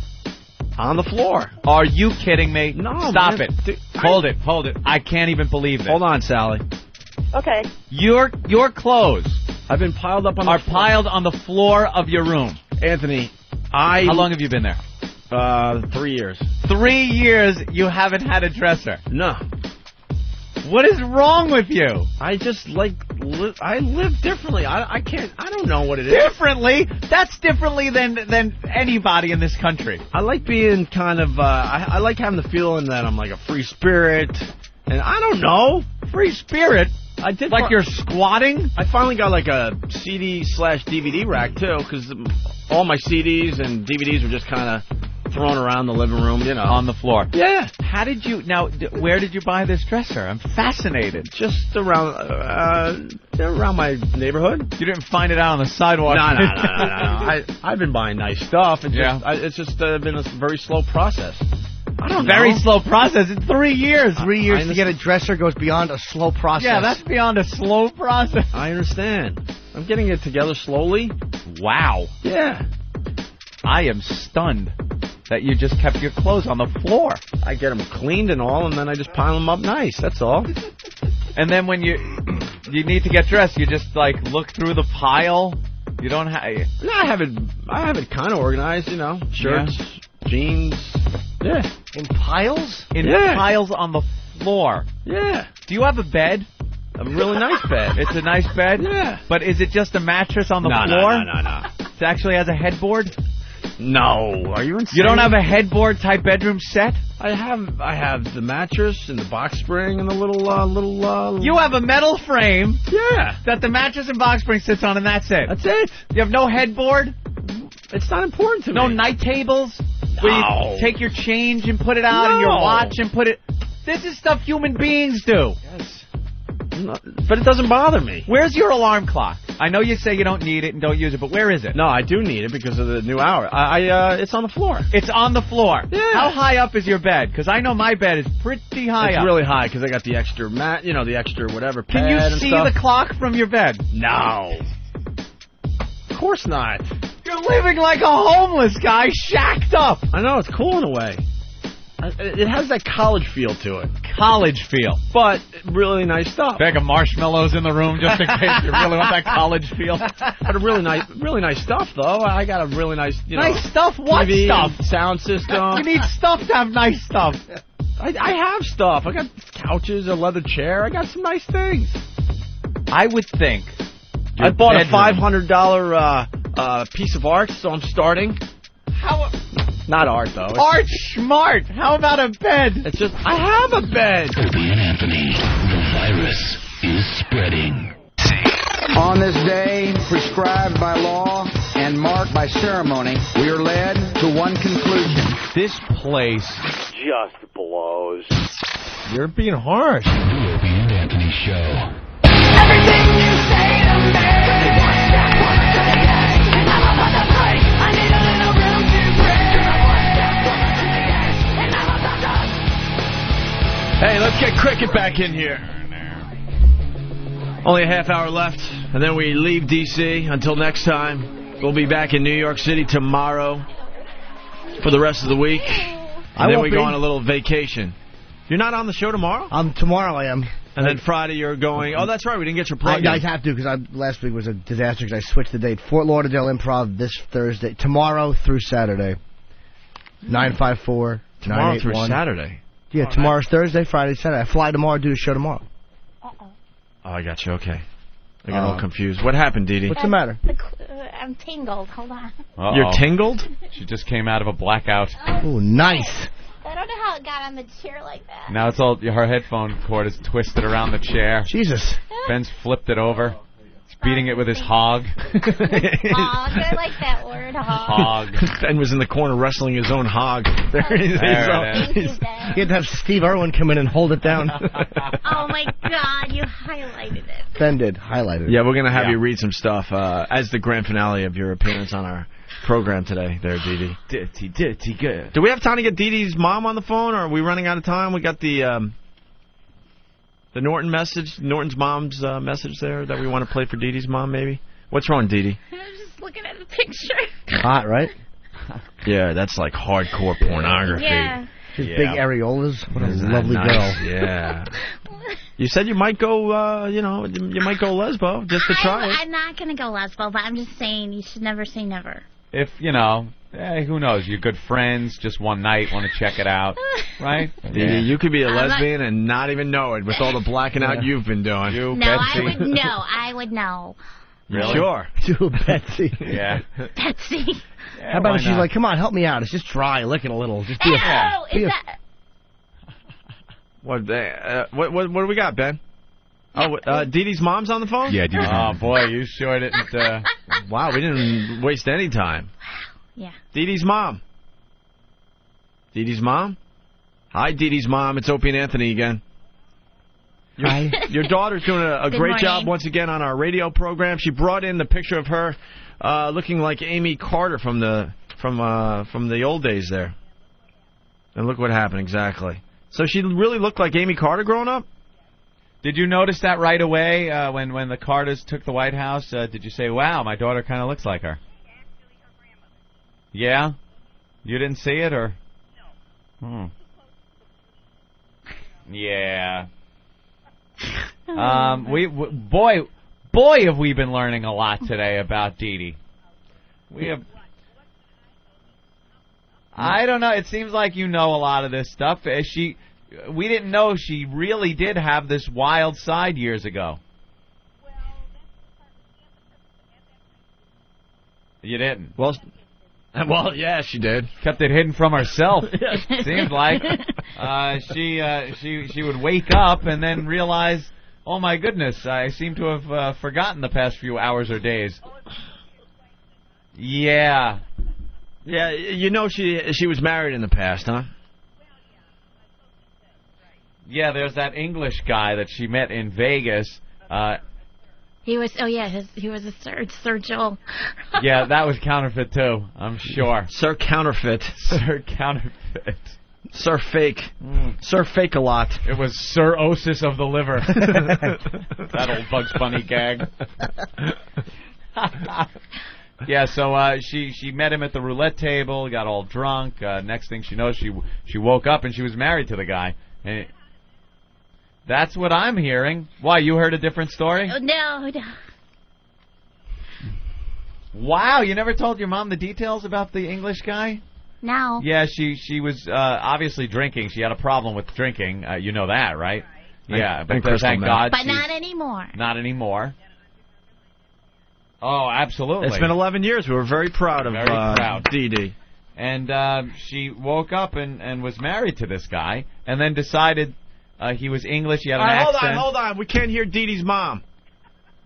Oh, Stop the bit. Can't hear mom. The audience can't? Oh, they can't hear you, Mom. Hold on. Let me see. Little technical Come on, difficulties guys. going on here. Come on. Try that.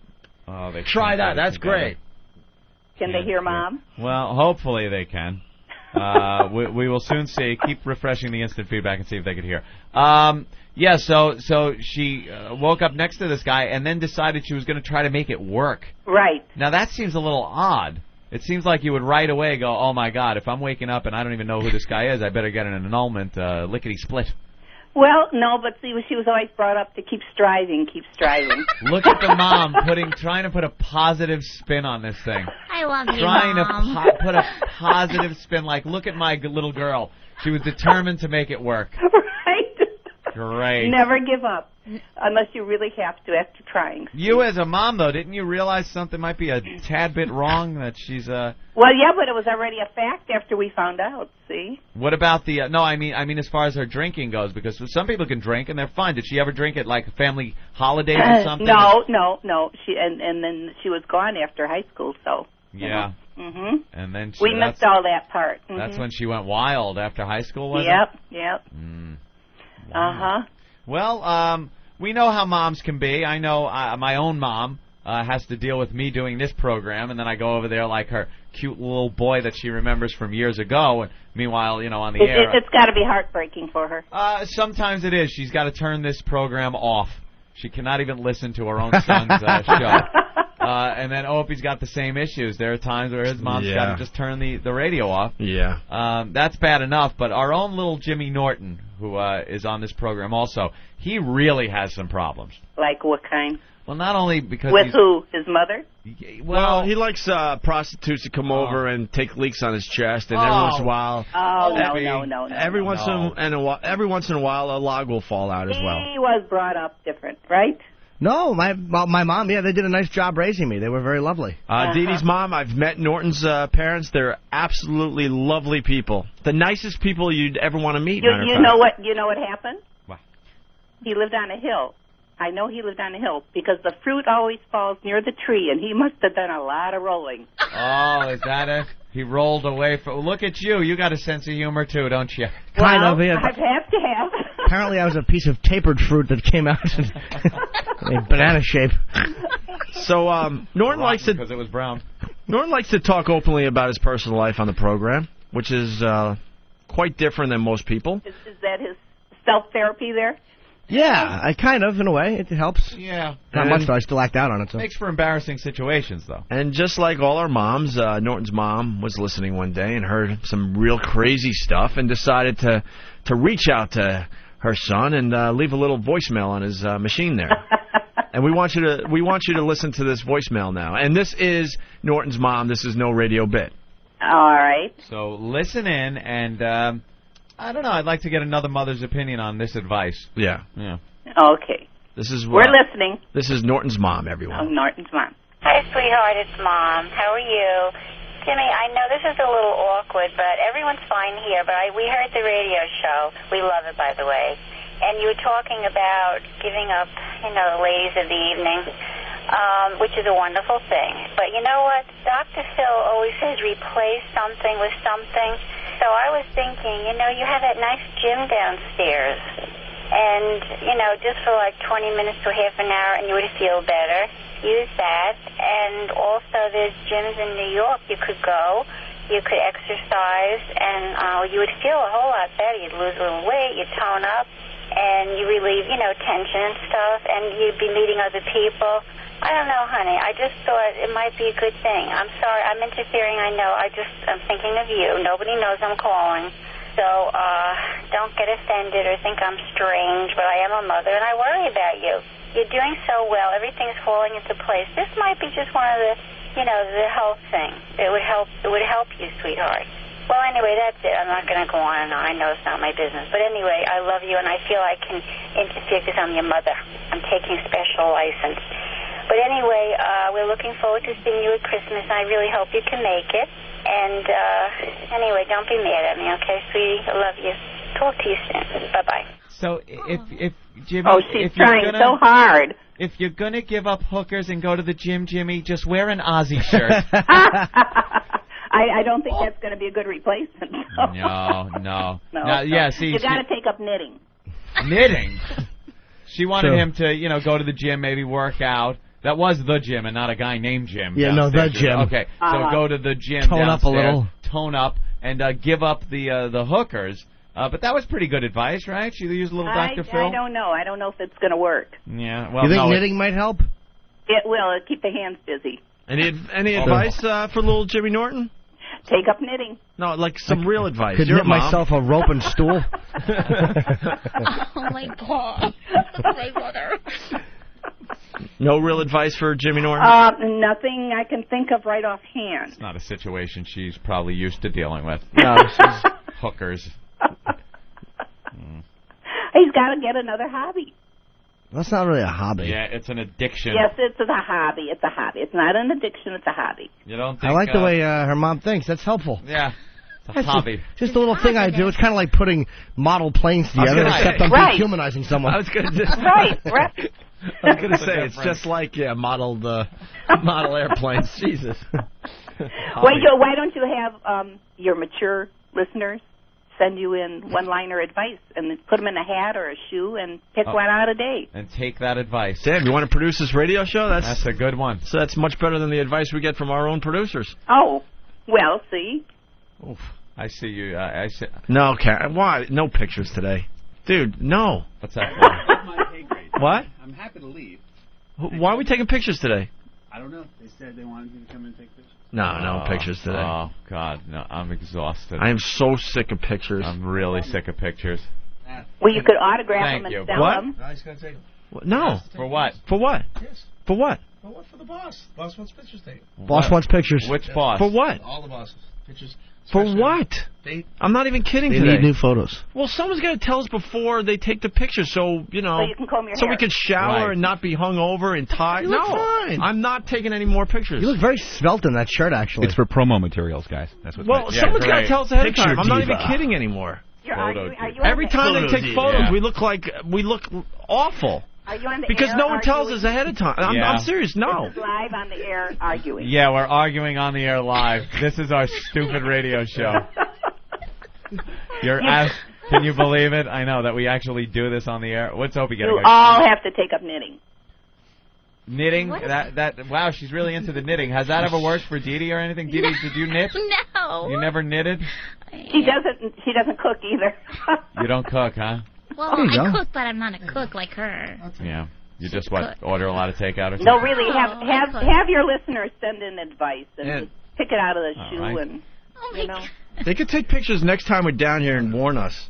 I'll pitch in. Yeah. No, I'm not. No. That's all right. Why can't you take the picture like that? And the listeners could abuse us all they want. I'm so sick of pictures of us just looking tired and non-showered and hungover. After the show picture. You want a new image? No. If they want pictures next time, they can warn us ahead of time, and we'll shave and do all that stuff. I'm so sick of bad publicity photos. But see, I understand that would shatter your image.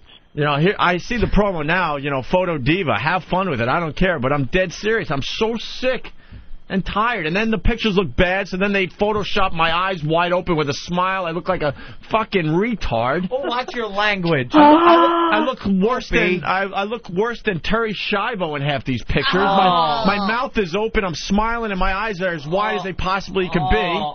Oh. My neck is twice as long because they decide my neck needs to be longer. I'm so done with photographs. No pictures today. No photographers. Anthony, help me out with this. Seriously. No pictures today. When did Dee Dee, are you there? Ben, when did you find out they wanted photographs? Dee Dee, are you there? Yes, I'm here, but they're talking. This isn't a show. This is what we do. They need to go out and have a drink, I guess. Oh, that's good advice. Maybe your daughter can join us and pass out somewhere. No. I need to knit, and they need to get drunk. What are these photographs going to be used for? What are they used for? I'm serious. Look at Ben. You're Don't the take producer. him, Ben. What you knew ahead of time? I'm doing shit. Wow, Ben is really belligerent. Uh-oh. Ben, seriously, you didn't tell us ahead of time, and you're getting all pissed. But you know what? Someone has to tell us when this shit's going on. You're the producer. If you know ahead of time, I might have forgotten to tell you about it, but stop bitching. The listeners get annoyed. It's just getting annoying. A tough shit. I probably forgot to tell you about the photos. About $1 million. Well, what are they for? They just need more photos for if they need photos. That photo is staying out there. Yeah. Well, that's another. The photo that's in the stand up.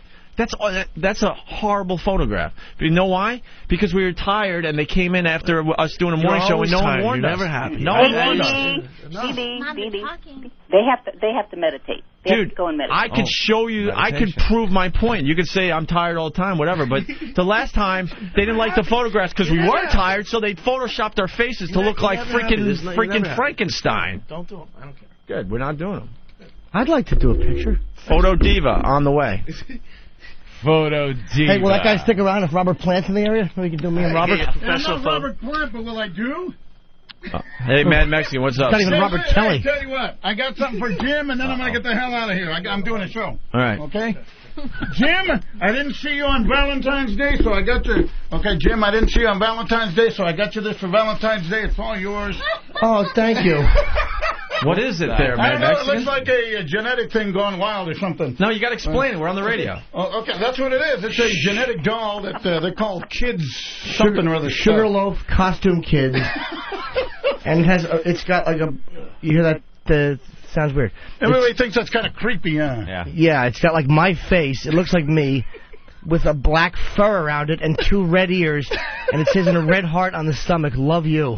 Ooh. So, wow. Yes. I didn't see you on Valentine's Day. Jim, good to see you again. Good Gentlemen, to see you. Thank you. I'm going to go back to offend the masses. Thank you, Mad Mexican. Aloha. Okay. Wow. All right. Is that the weirdest thing anyone's ever given you? It looks like Chaka from Land of the Lost. It does. It's like a baby face in a bear suit. It kind of looks like you, though. A younger version of you. If me and Steve had a baby, this is what it would look like. It would be all cozy with your face. My face and a bearish body.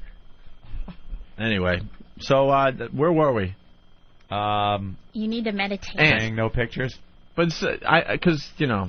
What? I don't want pictures just taken explain after the show. Yeah, explain it in a way where people will understand, because I know I sound like an idiot, but... We are exhausted after the show. Anytime pictures are taken after the show, they come out awful, because we are exhausted. So, yes, there will be no pictures today. You guys are vain? No, it's not even that. It's so much more involved than that. The guy that came in with the camera, first of all, the first publicity photo we ever took, he liked Anthony in the photo because Anthony raised his eyebrow, which is fine. But I looked stupid in the picture, so instead of taking another one and maybe having Anthony do the same pose, he decided to Photoshop my face. And we looked at the pictures. To this day, it pisses me off. And we looked at the pictures online. Yeah. And I go, don't do that. It looks ridiculous. And he insisted on doing it anyway. Well, you ought to have your mothers take your pictures. Myself. What? Have your mothers take your pictures. I'm not going to take any pictures today. That's not a problem. No, but because I remember you showing me, well, no, we could open up your eyes and make you smile more. And I go, dude, don't do that. It looks awful. Next thing you know, fast forward 2 or 3 weeks, we're at our first, promotion for XM, and we're handing out these photos, and they look just absolutely stupid. And then my neck was too long. Well, then use your Because what happened, they took my head from another picture and threw it on my body. That actually didn't happen. I know you think that after I showed you how he did that, but it actually didn't happen. I know that's. But you did Photoshop the eyes wide open and all that. Not on the picture that ended up getting published. It was an unretouched picture. No way. I know it looks that way. No I could way. show you the original. No way. No I way. can show you the original. It's impossible. Neck longer or something. Remember the eyes were wide open and the what smile. you're thinking. It's impossible to You smile had 2 and have Adam's apples. Yeah, and it's impossible to have your eyes wide open and smiling at the same time. It's impossible. Yeah. And there were leaves behind him where apparently he was eating something out of a tree. Old brontosaurus neck. I do my best for you guys, and if you guys want to do a picture when you're not on air, happy to do it for you anytime. What are these photos for? No one told us anything. We're not doing it anymore. But yeah, What were they for, though? Someone asked. Look, I'm here for Robert Plant, and I'm here for a bunch of the other on-air folks. Right. And so they said, while you're here, we need to get some more pictures because we're short on them, and we need to get some more pictures to have in the hopper. So that's the only reason I came in here. All right. Well, I'm not blaming. No one told us, and And there's no huge T-shirt for us to get in. Right. What a mess. This is ending in a cluster F. All right, thank you. I don't mean to attack you. I'm sorry. I don't take it personally. I just don't, just want you guys to know I'm on your side. That's all. But you did Photoshop that shot. I'll prove it to you that it's not true. He's denying it. I'll show you the original unretouched file because I know what you're talking about. Because after we did that and they said you didn't like it, we didn't do it. Promise. Swear to God. Someone throw that photograph up on the website. It proves I'm not vain, but it just looks completely ridiculous. And then have fun with it. I don't care. Which is why we went back up to New York and did it again. Right.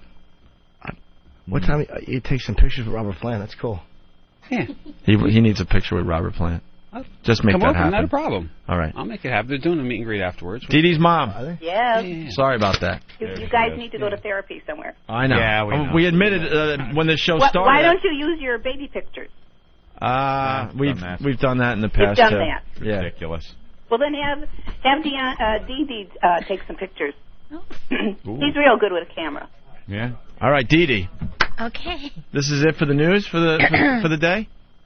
Finally, should we let your mom go, or she could listen in and be all proud? No. We got to do Meals on Wheels. We have to leave. Oh, Meals on Wheels. Very nice. We're hungry.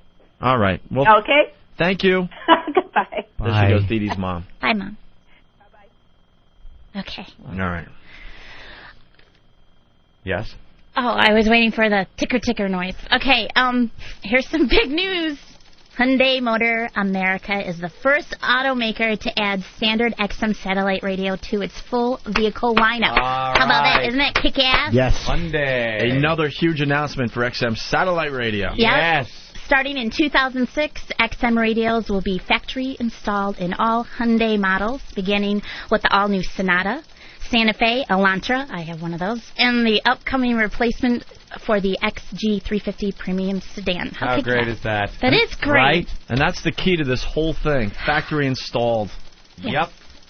But I understand, though, not to downplay XM's announcement, but Sirius has announced the Tony Hawk show is turned into the Tony Hawk channel. So it's going to be 24 hours of skateboarding sounds and tubular noises.